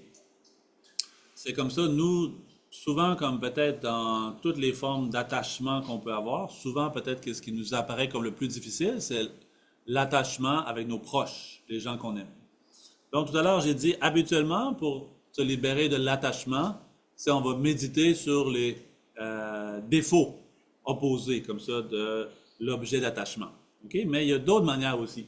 Par exemple, dans l'enseignement bouddhiste, une chose vraiment très présente dans les enseignements du Bouddha, de nos jours, je pense que les gens en général ne parlent pas beaucoup de ça dans notre société, mais dans l'enseignement bouddhiste, très important, une chose vraiment comme essentielle, c'est par rapport à l'impermanence. Le fait que les choses, la nature des phénomènes composés, c'est impermanent. Mais l'impermanence, souvent, peut être vue comme quelque chose de négatif, mais c'est pas négatif. Au contraire, c'est vraiment très positif. Par exemple, le fait que quelqu'un pourrait dire, ah, l'été, ça dure pas longtemps, c'est impermanent. Mais quand même, c'est le fait que les saisons sont impermanentes, que le printemps soit impermanent, c'est ça qui a amené l'été. Si les choses n'étaient pas impermanentes, l'été ne serait pas arrivé non plus.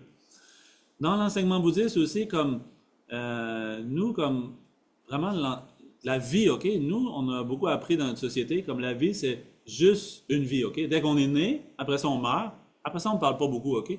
Mais dans l'enseignement bouddhiste, c'est cette vie-ci, avec ce corps-ci, c'est vraiment comme juste un instant. C'est quelque chose comme pas très important, ok? C'est une vie, oui, importante, mais beaucoup d'autres vies après aussi continuent. Donc, comme ça, c'est de nos jours, si on pense comme ça, ok, ah, la vie, c'est un jour je vais mourir, donc les gens vraiment inquiets par rapport à la mort, perdre quelqu'un, soi-même mourir, perdre quelqu'un qu'on aime. Mais dans l'enseignement bouddhiste, c'est grâce à l'impermanence qu'on a rencontré les gens qu'on aime. Parce que avant, exemple, avant qu'ils naissent dans ce corps-ci, donc leur conscience a dû prendre naissance dans ce corps-ci, donc ils sont arrivés. Donc c'est normal, chaque chose qui naît, comme la fleur est née, mais tôt ou tard, même si la fleur est très belle là, un jour la fleur tranquillement va faner, comme ça. Donc, dans l'enseignement bouddhiste, comme juste le changement, comme les choses comme ça, elles changent. Donc, même chose, quand l'été finit, mais c'est pas la fin, après arrive l'automne. Quand l'automne finit, c'est pas la fin, arrive l'hiver. C'est donc notre esprit comme ça, juste quand notre vie termine, c'est le corps, lui, il fonctionne plus, trop vieux. Donc maintenant, on change un nouveau. Quand même, on devrait être content. Par exemple, quand on va trouver une nouvelle voiture, on est content. Nouveau téléphone, on est content. Nouveau conjoint, c'est blague. Habituellement, quand on a quelque chose de nouveau, on est content, ok? Mais un nouveau corps, content aussi. Comme ça, dans la philosophie bouddhiste, c'est la part dont c'est pas inquiétant, ok? C'est juste comme naturellement on va changer. Donc, comme ça, c'est aidant. Si on sait dès le départ que les choses sont impermanentes, donc quand le changement arrive, c'est déjà accepté dans notre esprit. C'est pas beaucoup difficile, ok? Si avant on n'a pas accepté, on n'a pas réfléchi, on ne s'est jamais habitué, donc on a pensé notre ami, notre conjoint, notre enfant, notre parent va toujours être là. Donc un jour arrivent certaines nouvelles de l'hôpital et dit maladie très grave. Donc vraiment grand choc émotionnel. Grand choc parce qu'avant on n'a pas beaucoup accepté, pas beaucoup réfléchi. Si dès le départ on va toujours chaque jour y réfléchir, accepter, donc naturellement c'est la vie, c'est comme ça. Donc, quand les choses arrivent, c'est normal, c'est naturel, quelque chose comme pas grande inquiétude. Donc, le fait de penser comme ça à l'impermanence, dans l'enseignement bouddhiste, on dit que c'est notre meilleur guide. Regarde quand même, si on pense à l'impermanence aussi, ça nous rappelle que notre vie n'est pas permanente. Donc, si je pense que la mort existe, si je pense que ma vie aussi, on ne sait pas quand, ok? Des fois, on dit toujours demain, demain, demain, mais c'est illusion, ok? Regarde comme cette semaine, nouvelle en Inde, ok? Un avion, ok? 240 personnes, je pense, est décédé, ok? C'est sûr, ils pensaient demain, on s'en va quelque part, mais impossible. Certaines personnes y pensaient aussi, mais arrive une maladie, arrive quelque chose, dans leur sommeil aussi. Donc, comme ça, notre vie, vraiment éphémère. Si on pense comme ça à la mort, donc, chaque jour est important. Peut-être demain, je ne serai pas là. Mais fais attention, ok? Faut pas trop penser comme ça non plus. Le moine bouddhiste, ça dit comme ça. Ok, ce soir, je vais tout sortir mon argent du compte de banque. Peut-être demain, je vais mourir. Mais non, pas comme ça. Moi, j'ai parlé pour le bonheur ultime, le bonheur intérieur, pas le bonheur temporaire. Le bonheur temporaire, c'est juste comme d'habitude. Mais vraiment comme, ok, maintenant, mon bonheur, c'est important. Remettre à demain, pourquoi? Non, maintenant, je vais vraiment comme chercher la paix à l'intérieur. Si, exemple, ok? Si maintenant je suis beaucoup inquiet, est-ce que je vais avoir cet emploi, pas avoir cet emploi? Maintenant, si j'allais mourir demain, exemple, ok, mais j'aurais pas l'emploi de toute façon. Donc, comme ça, c'est, ok, lâcher prise. Ok, de toute façon, c'est lâcher prise. Quand même, dans l'enseignement bouddhiste, on dit, notre vie, c'est un peu comme un rêve, ok? Dans le rêve, beaucoup d'expériences effrayantes, joyeuses, désagréables. Donc, vu que dans le rêve, on pense que c'est vrai, on est inquiet, on est en colère. Si on se rendait compte pendant qu'on rêve que c'est un rêve, c'est pas grave, je vais me réveiller dans quelques minutes. Donc, notre vie, c'est un peu comme ça, juste un peu plus long. Réellement, la vie, c'est comme un rêve, juste comme, pas trop s'en faire. Tôt ou tard, ça va changer, c'est pas le choix. Au pire, c'est quelques années, exemple. Okay? Si j'ai une maladie, ça fait un peu mal. Non, au pire, jusqu'à la fin de la vie, quand je vais changer de corps, cette maladie est partie aussi en même temps. C'est quelque chose comme, c'est pas trop s'en faire comme ça aussi, c'est quelque chose comme penser à l'impermanence. Et une dernière chose, c'est quand, comme ça, notre esprit est trop attaché à quelqu'un, une technique dans l'enseignement bouddhiste qui parle, c'est méditer sur l'équanimité, l'égalité. Regarde, comme maintenant, dans mon esprit, il voit les autres comme différents. Okay? Il voit comme exemple, mon meilleur ami, il voit comme plus important. La personne de l'autre côté de la rue, il voit comme un étranger, pas très important. Et la personne qui m'a nuit depuis 10 ans comme mon ennemi. Okay? Comme je vois un peu 3 personnes comme différentes. Un ami, un ennemi, un entre les deux. Donc, cette vision-là, un peu faussée. Parce que cette personne qui est gentille avec moi maintenant, Dans le passé, est-ce qu'elle a toujours été gentille? Dans le futur, est-ce qu'elle sera toujours gentille? Cette personne qui m'a nui maintenant, est-ce qu'elle m'a toujours nui? C'est possible, quelqu'un avant m'a aidé. Dans l'enseignement bouddhiste, on dit aussi plusieurs vies. Donc c'est sûr, dans plusieurs vies, tout le monde m'a aidé, tout le monde m'a nui, tout le monde comme ça, c'est... Donc, si on a un regard plus large, ok, pas trop fermé comme ça, ah c'est mon ami, c'est mon ennemi, juste division comme ça, ok. Si je suis capable de voir tout le monde, donc comment faire la guerre après? Impossible. La guerre arrive à cause des divisions. C'est mon ami, c'est pas mon ennemi, il n'y a pas la même religion, pas la même ci, pas la même ça. Après la guerre, les conflits n'arriveront pas. C'est notre esprit, il voit tout le monde comme égal. Cette personne-là a ses souffrances, elle veut le bonheur. Pourquoi elle est un peu négative avec moi maintenant? Parce qu'elle est perturbée. Elle a certaines choses qui perturbent son esprit. Donc, dans l'enseignement bouddhiste, on dit un pratiquant spirituel, il cherche à réduire les perturbations mentales des autres. Par exemple, ok, le médecin, lui, son travail, réduire la maladie des autres. De la même façon, pratiquant spirituel, il cherche à réduire les perturbations mentales. Maintenant, il ne voit pas la personne comme un ennemi. Il voit ses perturbations mentales comme un ennemi. Le médecin, il ne voit pas le patient comme un ennemi. Il voit la maladie. Il ne dit pas, ah, lui, il a un problème, on l'élimine. Non. Il dit, on élimine la maladie. Donc, le pratiquant spirituel, il ne veut pas éliminer la personne. Il veut éliminer ses perturbations mentales. Comment je peux faire pour réduire sa colère? Comment je peux faire pour réduire son ego? Le pratiquant spirituel est dans la compassion, l'amour pour aider les autres comme ça. Donc, c'est... OK. Est-ce que vous avez des questions? Oui, attends, je vais ouvrir, j'ai bloqué les micros de Zoom. Je vais vous débloquer. Oui, si vous avez des questions, OK? N'importe qui? Oui, C'est la question sur les ennemis. sur les ennemis, oui. J'arrive à comprendre comment on peut avoir de la compassion et mettre au neutre les personnes qui nous ennuient. Oui, Mais je trouve ça pas évident d'aller vers l'amour, c'est-à-dire quand tout à l'heure tu as parlé d'un exemple de si quelqu'un nous nuit pendant 10 ans réellement. oui, Déjà, ça a été un gros effort, un gros chemin de pouvoir mettre la personne à distance en me disant je vois ses perturbations mentales et tout ça, et je savais loin. Mais de là à être oui. dans l'amour et vouloir aider, et vouloir y retourner. C'est sûr, pas facile, oui. C'est pas facile, OK? C'est comme la question par rapport à quelqu'un qui nous a nuit, par exemple, pendant 10 ans, OK? C'est pendant 10 ans, mais c'est possible des fois, comme pas être en colère, mettre de côté, mais vraiment pour pratiquer l'amour, c'est pas évident. C'est ça, c'est pas évident. L'enseignement du Bouddha, OK, c'est quand même le Bouddha, par compassion, il a donné plusieurs différents messages aussi. Habituellement, on fait comme un peu comme deux catégories, on appelle Hinayana et Mahayana. Tantôt, ce que j'ai parlé un peu comme Mahayana, ça veut dire plus dur, OK? Hinayana, c'est plus facile. Ça veut dire, comme tu dis, un peu comme, OK, maintenant, je vais pas être en colère, je vais penser pour moi, comme ça, je vais pas être en colère. C'est correct aussi, c'est bon, comme ça, c'est plus on appelle Hinayana. Mais Mahayana, ça veut dire encore plus puissant. Mais pour Mahayana, ça veut dire besoin de quelqu'un de grande, comme, sagesse, vraiment grande sagesse, OK? Parce que sans la sagesse, OK, juste, OK, je vais être dans l'amour envers quelqu'un, envers tout le monde qui me nuit, on n'arrivera pas. Vraiment, on a besoin avant bien écouter les enseignements, bien développer la sagesse du Mahayana. Donc, c'est possible. Donc, si pour l'instant, c'est impossible, donc c'est ça. Comme tu dis, c'est on va juste prendre une distance, pas trop comme essayer de... Dans les textes, il dit comme, si quelque chose déclenche trop mes perturbations mentales, donc juste essayer comme pas trop en contact. Par exemple, OK, si moi je suis trop dépendant d'alcool, OK, donc pas trop aller dans le bar le soir. Exemple, OK? OK, t'avais une question aussi? Ouais, dans le fond, je me demandais, maintenant qu'on a on a fait tellement d'anxiété, je pense qu'on a peut-être tellement brassé de perturbations mentales à l'intérieur qu'on a comme un point dans la poitrine. Oui. Et même si on est prête à être plus dans la route, ben ça part pas nécessairement en fait quoi. OK. Aider par rapport à Oui, je pense quand arrive une sensation physique, OK? ça. Ouais. Dans la poitrine ou des fois c'est d'autres endroits, OK? Ça dépend de chaque personne, OK? Mais je pense on va pas trop comme... parce que dans les textes bouddhistes, ils parlent, c'est sûr, avec les vents énergétiques, OK? L'esprit et les vents énergétiques. Donc, où est-ce que je focalise mon esprit? Les vents, ils se dirigent là-bas, donc ça peut créer certains blocages aussi. Donc, comme ça, on va aussi pas trop comme... Un peu comme par exemple, OK? Quelqu'un dira des choses mauvaises sur moi. OK, j'entends le son, mais OK, je laisse sortir par l'autre oreille. Même chose, comme je sens une sensation physique, mais OK, mais je ne vais pas trop y porter attention. Pas trop. Si j'y porte encore plus attention, donc, ah oui, ça fait encore plus mal, c'est encore plus, c'est encore, ça va augmenter.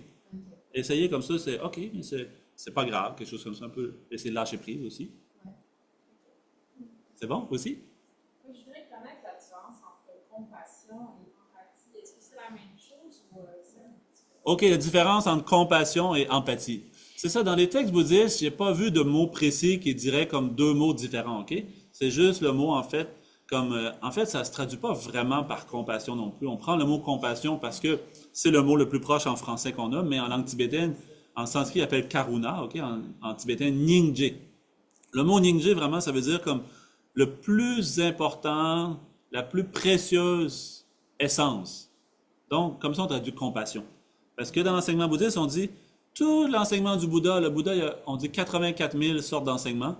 Résumé en un mot, c'est Nyingje, compassion. Parce que compassion, ça veut dire, habituellement, quand on dit Nyingje, c'est surtout penser pour les autres. Mais la base de la compassion, c'est compassion envers soi-même. En langue tibétaine, c'est un autre mot, ok, mais ça revient à la même chose. C'est en pensant, moi, je veux plus souffrir. Là, je comprends ma situation. Donc, je pense, les autres, c'est comme moi. Je veux les aider. Donc, en pensant aux autres, naturellement, ça m'aide moi aussi. Regarde quand on fait quelque chose comme, des fois, j'ai vu comme certains exemples, des fois les gens, exemple, dans un endroit, personnes âgées, ok, ils n'ont pas beaucoup de gens qui les voient, tout ça, donc quelqu'un vient avec les animaux. Quand ils prennent soin des animaux, quand ils prennent soin de quelqu'un d'autre, donc ça les sort de leurs propres petits problèmes, ça leur fait penser aux autres, donc ça leur apporte un bonheur aussi. C'est ça le fait que on pense aux autres, juste ça, ça nous, l'esprit décentré de soi-même. Quand décentré de soi-même, naturellement, ça apaise. C'est le pouvoir comme ça de la compassion. La compassion, c'est la meilleure chose pour les autres, meilleure chose pour nous aussi. OK, peut-être juste une question, c'est dans le Zoom. Après, je vais revenir dans la room, OK? deux groupes. Je suis équanime, tantôt je disais équanimité, OK? Pas de préférence, OK? OK, Noël. Ouais, euh, quand quelqu'un perd un être cher, c'est là qu'on voit que l'attachement est le plus Plus fort. difficile pour eux à passer. Oui. Qu'est-ce qu'on peut dire à quelqu'un qui est non bouddhiste, qui vient de perdre, par exemple, son épouse? C'est ça, mais de toute façon, il faut vraiment être toujours dans l'écoute, avec vraiment notre cœur. Cette personne-là, c'est quoi son besoin du moment, OK? Parce que c'est nous, l'enseignement, on dit toujours, c'est euh, aider avec ce qui est adapté à la personne.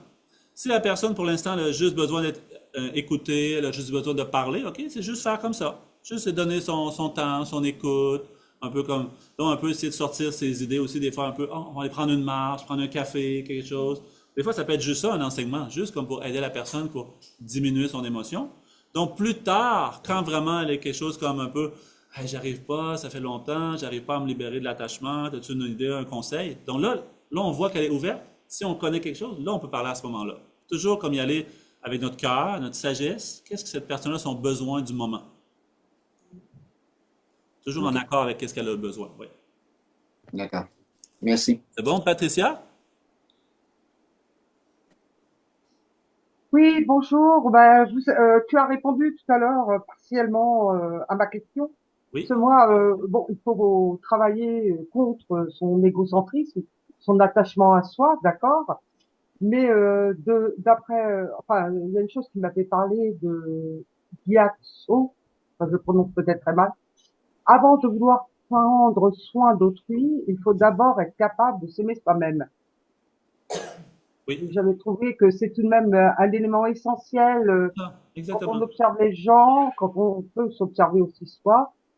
Souvent, on se rend compte qu'en fait, il y a des gens qui, sous prétexte d'aimer, se comportent en vrai despote, par exemple.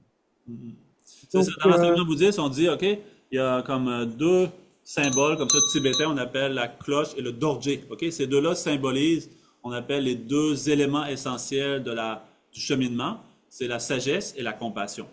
Donc, notre compassion devrait être toujours avec sagesse, notre sagesse avec compassion. Si on connaît beaucoup de choses, mais pas dans le vraiment qu'est-ce que les gens ont besoin, la compassion, ça marche pas. Si j'ai beaucoup de compassion, moi je veux tout aider, tout sauver les autres, etc., mais pas de sagesse, comment faire, exemple? C'est exemple, aider nos enfants. Aider nos enfants, je vais tout payer pour eux, tout faire pour eux, je vais faire son lit jusqu'à 20 ans, ok? Je pense pas. C'est compassion avec sagesse. C'est toujours trouver la meilleure méthode avec sagesse. il faut être capable de se l'appliquer à soi aussi. C'est ça, Sinon, on est exactement. incapable d'aller vers les autres. Oui, si nous-mêmes, on n'a pas comme bon amour pour soi, aimer les autres, c'est impossible aussi. C'est C'est vraiment impossible. interdépendant. Donc, il faut pas rester uniquement en soi, mais il faut être capable aussi de le développer pour soi, C'est pour ça. pouvoir aller chez les autres, C'est ça. hein, vers les autres. OK, c'est bon. Ben là, on a déjà dépassé le temps. Donc, peut-être Merci. je vais juste dire un petit mot pour tout le monde. Au revoir. Mais si vous avez encore des questions, vous êtes bienvenus. Je vais rester. Je m'en vais pas tout de suite. OK? Vous êtes bienvenus. OK? C'est pas de problème. Mais juste, salutations pour tout le monde. Si vous devez partir maintenant ou si vous voulez rester, c'est comme vous voulez. OK? Merci vraiment beaucoup, tout le monde, d'être venu aujourd'hui. C'est merveilleux. Je suis très content avec vous. C'est bon. Donc, vous aimez regarder sur le site web. Pendant nous, le mois de juillet, on va être un petit peu en vacances, pas d'activité, mais quand plus en août et surtout à l'automne, les cours vont reprendre, cours de méditation, cours sur la philosophie bouddhiste, des fois des retraites de fin de semaine, retraites urbaines, où on a un centre de retraite à Leclercville ou d'autres. Si vous venez de d'autres régions aussi, on a un centre aussi sur la rive sud, sur la rive nord, d'autres régions. C'est en France aussi. Vous êtes bienvenus en France aussi un jour. Merci tout le monde. Bonne journée, bon après-midi. Si vous avez des questions, vous êtes bienvenus, OK? Je pense qu'il y avait des questions tout à l'heure. C'est vous? Une question? Est-ce que la compassion et l'empathie, c'est comme de chercher une autre sorte de façon de voir les choses hors de nous, comme quand on est dans l'attachement, on se fixe dans une croyance, mais ça fait que ça nous rend aveugles. C'est ça, exactement. Et alors, quand on recherche, tu sais, dans quelque chose à comprendre, Ouais. leur point de vue, ben, Ouais. ça donne un vue plus large Exactement. de situation qui peut changer la façon qu'on l'interprète, qu'on le ressent. C'est ça, exactement. Notre ego, lui, est vraiment centré sur nous, OK? Donc, il voit pas le reste du monde. Il sait pas qu'est-ce que les autres ils vivent, qu'est-ce qu'ils pensent, qu'est-ce qu'ils ont besoin. Quand j'ouvre mon esprit pour les autres, donc, ah là, je comprends, cette personne-là, je pense qu'elle veut ça, elle veut pas ça. Donc, comme ça, notre... Oui, exactement. Oui? Est-ce que de mettre nos limites face à un ennemi, est-ce que c'est être trop centré sur eux? Non, non, non. Non. Non, non, non. Il y a une nuance. Oh oui, oh oui. On peut quand même le faire Oh, oui, sans oui. être trop. C'est possible des fois même aussi, des fois par compassion, OK? C'est quelqu'un, si on laisse toujours faire du négatif, après, il va pas seulement avec nous, il va faire avec les autres aussi. Donc, des fois, nous, par compassion, c'est exemple, OK? Les parents avec les enfants, s'ils mettent aucune discipline, plus tard, l'enfant va répéter la même chose avec les autres. Donc, le parent, par compassion, met une bonne discipline pour les enfants. De dire, hey, ça c'est bon, mais ça c'est pas bon. Tu ne devrais pas faire comme ça. C'est une forme de compassion pour eux. C'est ça. Compassion, c'est dans l'esprit, OK? C'est pas nécessairement dans l'action. Des fois, exemple, mettons même un policier qui devrait intervenir avec même violence, ça peut être par compassion, dans le sens où il voit quelqu'un en train d'attaquer les autres, faire du mal. Donc maintenant, s'il n'utilise pas la force physique, il va continuer. S'il lui parle en douceur, mon ami, viens, j'ai besoin de te parler, je veux que tu m'écoutes. Peut-être ça ne marchera pas. Il faut qu'il utilise à ce moment-là la force physique par compassion, pas de colère, pas de violence, je veux lui faire du mal, juste pour arrêter cette personne-là de nuire et déranger les autres. Ouais. OK, peut-être une question ici, premièrement. Top 10. Oui. Bonjour. J'ai Bonjour. une question. Est-ce que lorsqu'il y a une forme de désir, lorsqu'on est dans le désir, est-ce que il y a forcément les deux, j'imagine, attachement et amour, mais est-ce qu'on doit supprimer toute forme de désir pour être uniquement dans l'amour? OK, désir, OK? Le désir, c'est pas nécessairement négatif, OK? Par exemple, je désire être heureux. Je désire que mes enfants soient heureux. Je désire que dans le monde, il y ait plus comme de paix, de non-violence, etc. S'il n'y avait pas de désir comme ça, c'est notre monde, il ne pourrait pas aller mieux, OK? Donc, il y a beaucoup de désirs positifs. Désir plus qui apporte la souffrance, donc celle-là on appelle désir négatif, mais pas tous les désirs. Certains désirs vraiment très importants. Mais lorsque c'est un désir pour une personne, je parle. Un désir pour une personne. Oui. Oui, lui, tranquillement, notre désir envers quelque chose, envers quelqu'un, c'est tranquillement, il est quand même, si on regarde attentivement, il crée la souffrance, OK? Parce que, exemple, Oui. je désire, oh, si il dit oui, je vais être content. S'il dit non, donc j'ai un peu la peur. Peut-être il va dire non. C'est Oui. quelque chose, le désir comme ça, il crée tout de suite une peur. Donc, ce sentiment-là, il n'est pas confortable. Il est inquiétant. Hey, un jour, à cause de l'attachement vers quelqu'un, donc j'ai peur un jour de le perdre. Mais de toute façon, un jour, je vais le perdre, de toute façon. Un jour, je dois partir. Un jour, cette personne doit partir. Un jour, je vais perdre. Donc, cette souffrance-là va arriver inévitablement. Si l'esprit reste dans le désir comme ça. Donc, comme ça, en comprenant l'impermanence tranquillement, mon esprit va un peu moins de saisir. OK, j'accepte. Maintenant, je vais aimer cette personne-là, donner qu'est-ce que je peux pour la rendre heureuse, mais c'est comme ça, c'est la vie, c'est impermanente. Un jour comme ça, c'est changement, donc pas trop dans l'attachement. Ok, merci. Ça fait plaisir. OK, c'est peut-être... OK, oui? Est-ce qu'on peut utiliser l'attachement, exemple l'attachement vers mon fils, Oui. de façon à augmenter l'amour? C'est possible, oui. C'est possible. C'est ça, parce qu'on prend... Cet attachement égoïste, c'est mon fils. Oui. Maintenant, exemple, tu prends ton exemple de qu'est-ce que l'amour que tu as pour lui avec l'attachement. Après, pour l'étendre, de dire, hey, lui, comme ça, son bonheur, comment il est important. Tous les êtres, tous les autres enfants aussi, leur bonheur est important. Donc, en prenant l'exemple de l'amour que tu as pour lui avec l'attachement, pensant que c'est important pour les autres. Donc, ça va aider à réduire l'attachement, de toute façon.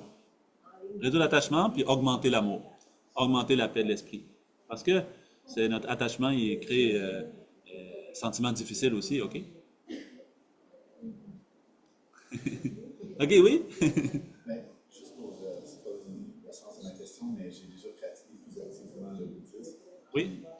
Je suis un peu ici pour ça parce que je suis comme un peu perdu. Oui.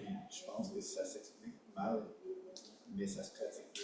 Dans le sens où quand on pratique ce qu'on enseigne dans le bouddhisme, Oui. on vient que finalement par intégrer la connaissance sans les mots.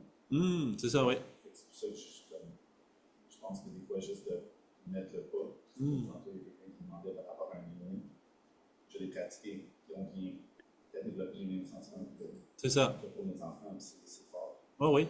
Ça, c'est pareil, on peut pas... Il faut vraiment l'expérimenter, OK? Parce que c'est comme, mettons, si j'ai jamais mangé un fruit, OK? Mais dans tel pays, il dit, il y a tel fruit, ça goûte comme ça, mais tant que j'ai pas goûté, OK? C'est difficile de savoir la saveur. Donc, c'est vraiment le goûter pour savoir. Même chose, l'expérimenter, le pratiquer. La vraie question que j'avais, c'était plus au sens du couple.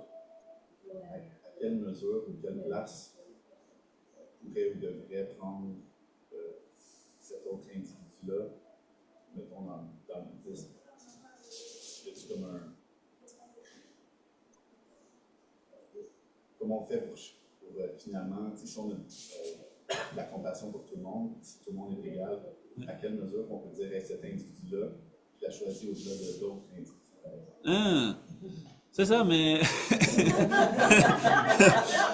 c'est ça, mais... De toute façon, on n'a pas le choix, OK? On a l'attachement. Quand même, Bouddha, il a proposé comme ça 2 solutions pour les pratiquants, OK? Il a dit, ceux qui sont capables, qui veulent, comme ça, devenir moines, OK? Mais moine, ça ne veut dire pas de couple, OK?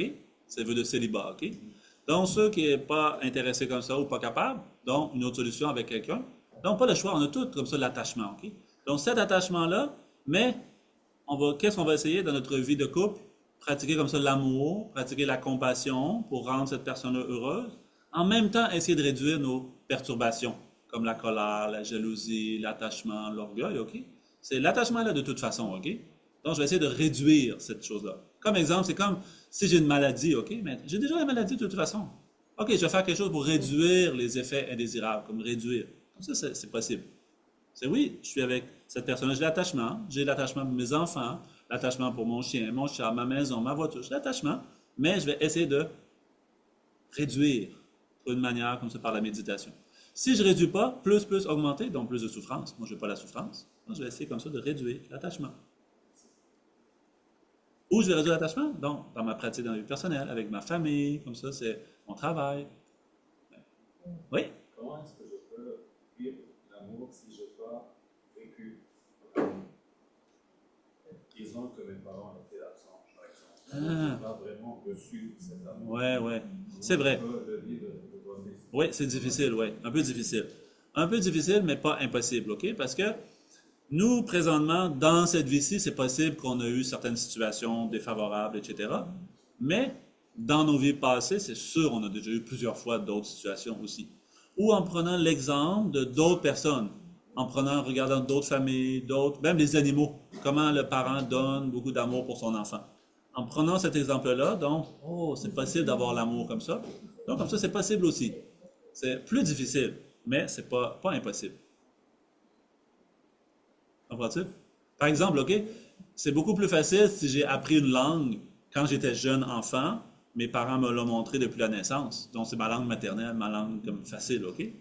Mais est-ce que c'est impossible de devenir parfaitement fluent, comme bilingue dans cette langue-là, même si j'ai pas été né comme ça? Non, c'est pas impossible. C'est plus difficile, mais c'est possible aussi.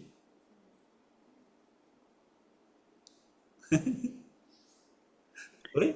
Mm. Je voulais savoir comment on peut agir quand nous-mêmes on est victime de l'attachement d'un de nos proches. OK. Ouais. C'est ça, on va essayer de faire avec notre sagesse, notre amour, notre sagesse, pour faire quelque chose pour diminuer son attachement. Par exemple, même chose s'il est en colère, diminuer sa colère. Si le fait que, mettons exemple, quelqu'un lui est toujours en colère avec moi parce que, exemple, je mets la musique à 11 heures le soir trop fort, OK? Non, je vais essayer de ne pas mettre à 11 heures le soir, mais des écouteurs. Donc, même chose, si trop de l'attachement, parce que je suis 24 heures par jour, non, peut-être des fois aller prendre une marche pendant 1 heure. Laisser 1 heure de pause, pas trop dans l'attachement, pour qu'il pratique un peu de détachement.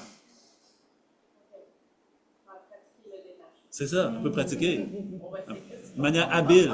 Pas parler directement, OK? Si on lui dit, je vais te faire pratiquer le détachement. Non, ils ne sont pas contents, OK? De manière habile. Toi, tu sais, lui, il ne sait pas. Mais toi, tu sais, tu fais quelque chose pour l'aider. Oui, c'est ça. C'est pas quelque chose en réaction, mais c'est quelque chose pour l'aider. C'est ça. C'est ça, C'est ça, exactement. Oui? Oui? Comment expliquer... Oh, vas-y, OK. J'ai oublié Zoom, ouais. Comment expliquer, bonsoir Jason, la séparation aux enfants? Séparation parent avec l'enfant? Oui. La mort, tu Quand il y a un parent qui... des parents se séparent. Oh, OK. Donc l'attachement... oui, c'est la chose la plus difficile. C'est ça, très difficile, oui. Très difficile. C'est pas le choix. C'est qu'est-ce qu'on va faire? C'est essayer d'accompagner l'enfant. Moi, qu'est-ce que j'ai vu des situations? C'est plus important, c'est pas que les parents ils parlent négativement un de l'autre. C'est la pire chose, OK?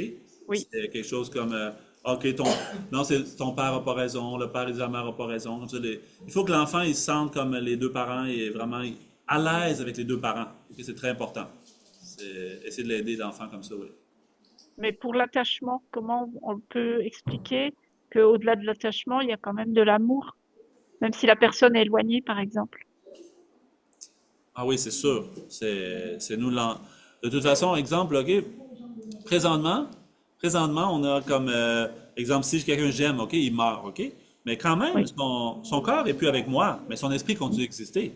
Donc, encore, je peux envoyer l'amour, encore, je peux penser à cette personne-là, lui envoyer de l'amour pour souhaiter son bonheur, c'est possible aussi. Mhm. Oui.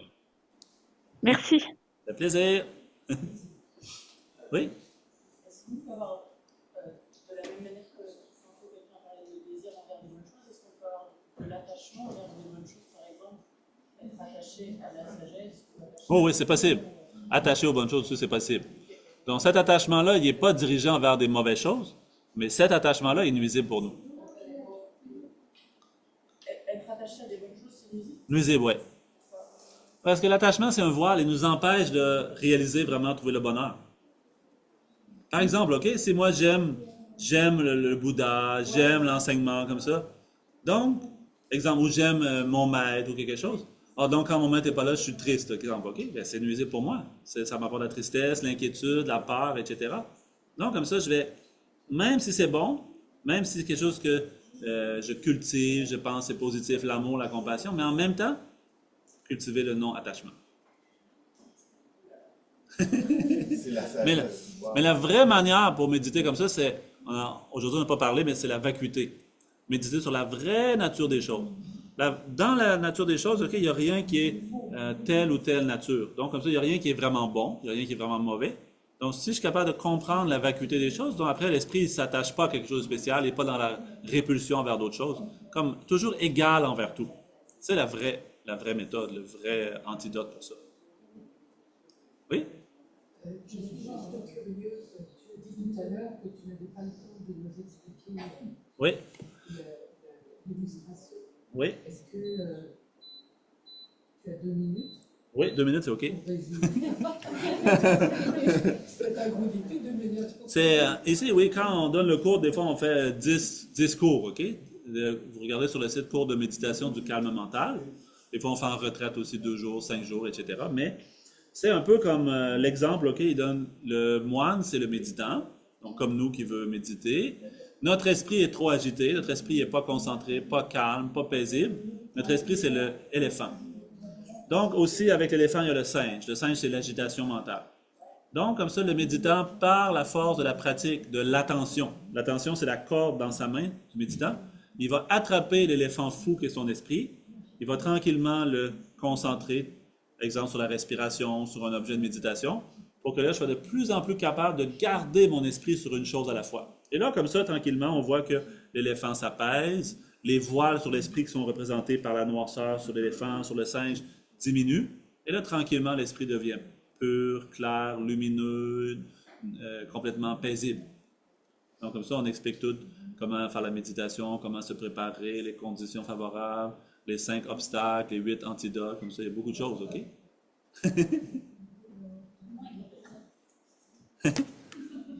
C'est bon? Oui? Tu as dit que l'amour, c'est le français de l'autre, mais il y a des cultures qui grandir avec cette notion de sentiment. Il y a des quoi qui... Des cultures, c'est comme... En créature, c'est ça? C'est comme grandir avec ça. En culture. C'est comme batteur, alors c'est pas vraiment l'amour que tu sens, c'est juste comme ça. Et je pense que aussi l'autre pattern, c'est comme l'attachement. Oui. Et ça aussi. Alors comment tu peux discerner entre l'amour, le pattern de l'hamster, mais c'est pas vraiment un hamster, mais c'est comme un hamster n'importe quoi, et l'attachement. Et est-ce que tu dois avoir l'élection si c'est pas l'amour? Sorry, my French. Ah, OK. Je suis désolé, j'ai un peu comme avec le bruit du ventilateur, tout ça, j'ai pas vraiment... Est-ce qu'il y a un discernement entre le penseur avant soi, avant soi-même? C'est l'intention de l'amour, c'est l'intention de l'attachement, c'est l'intention, c'est juste le pattern de pensée. C'est comme, par exemple, dans l'Orient, Orient. English is good? Yeah, it's okay. English is okay. Awesome. Yeah, I guess in Arab culture or Middle Eastern culture, if somebody just comes to your house, you're raised with the idea that he's now more important than you. Yeah. And it's kind of ingrained in you so much that I don't think it's love, right? It's just Oh, yeah. automatic thinking. Yeah, it's possible. It's just culture, okay? But what I'm talking now is really c'est vraiment qu'est-ce que je parle maintenant? C'est vraiment l'esprit, OK? Donc même si en apparence, on peut faire des actions qui sont vertueuses, qui sont dans l'amour, la compassion, mais qu'intérieurement l'esprit n'est pas là, c'est pas ça qu'on parle ici. How can you tell, I guess? That's the question. How can you tell when it's oh, that's love, that's just... Oh, pour nous, c'est à nous de regarder notre esprit, on va le voir, OK? On va le voir si on regarde. Donc pour l'esprit des autres, on ne voit pas, OK? Est-ce qu'il fait vraiment c'est vrai ou pas vrai? Ouais, c'est ça. Des fois, les gens, par exemple, ils disent « Ah, tu peux prendre ma voiture, ça me dérange pas. » Mais quand la façon qu'il dit, le ton qu'il dit, il dit « ça me dérange pas », mais réellement, ça dérange. C'est à nous, des fois, de la sagesse d'utiliser aussi, OK? Savoir qu'est-ce que vraiment la personne, son intention. On peut pas voir l'esprit de l'autre, mais si on réfléchit tranquillement, on peut voir « Oh, je pense qu'elle est contente, pas contente, même si elle l'a pas dit, il y a quelque chose qui est pas correct. »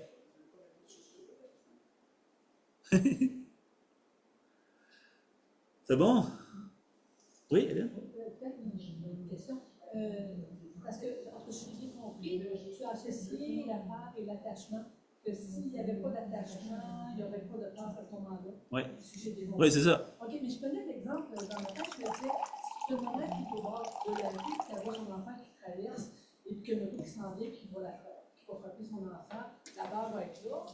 Elle a de l'attachement pour son enfant, elle a de l'amour pour son enfant. Okay? Mais si on prend le même exemple, mais que ce n'est pas l'enfant de la mère, que c'est la mère que le mère, ou une personne même qui n'a pas d'enfant, qui voit une petite fille, je ne sais pas, de traverser la rue, puis la peur va être là aussi, où il n'y a pas d'attachement. Donc, il pourrait, selon moi, avoir de la peur, mais sans qu'il y ait d'attachement. Est-ce que c'est pas ça que je l'ai fait, ou la personne qui n'a pas de lien avec cet enfant-là a un attachement à quelque chose d'autre? Peut-être que ce qu'on pourrait penser ici, peut-être, quand je parlais de la peur, je parlais d'une peur, surtout une peur qui serait comme contraignante ou comme qui m'empêche d'avoir l'esprit en paix, OK? Mais comme un être qui a vraiment de l'amour, de la compassion, quand tu as comme ça l'exemple que tu donnes que tu veux aider un enfant que tu connais même pas, comme cette peur-là, elle n'est pas contraignante. Elle te donne même de l'énergie. Tu sais, le fait de prendre conscience de la souffrance, il y a une petite peur, mais qui, au contraire, nous pousse à nous libérer de la souffrance. Donc, celle-là, je pense qu'elle n'est pas un problème. Donc, c'est ça, il y avait des sortes de peurs. Il y avait comme si Ouais. des sortes de peurs. Donc, encore une fois, si quelqu'un avait une grande, grande sagesse, comme un Bouddha qui a réalisé la vacuité, tout ça, donc il n'y aura même pas la peur non plus, c'est juste un élan naturel, spontané de le faire. Donc, nous, il peut y avoir une petite peur, mais cette peur-là, en fait, finalement, devient utile. Elle nous aide à aller vers la libération de la souffrance. Donc, cette peur-là n'est pas un obstacle du tout, elle est juste comme un genre de un moteur. Ouais. C'est bon, tout le monde? Merci beaucoup! Bon après-midi, bonne soirée!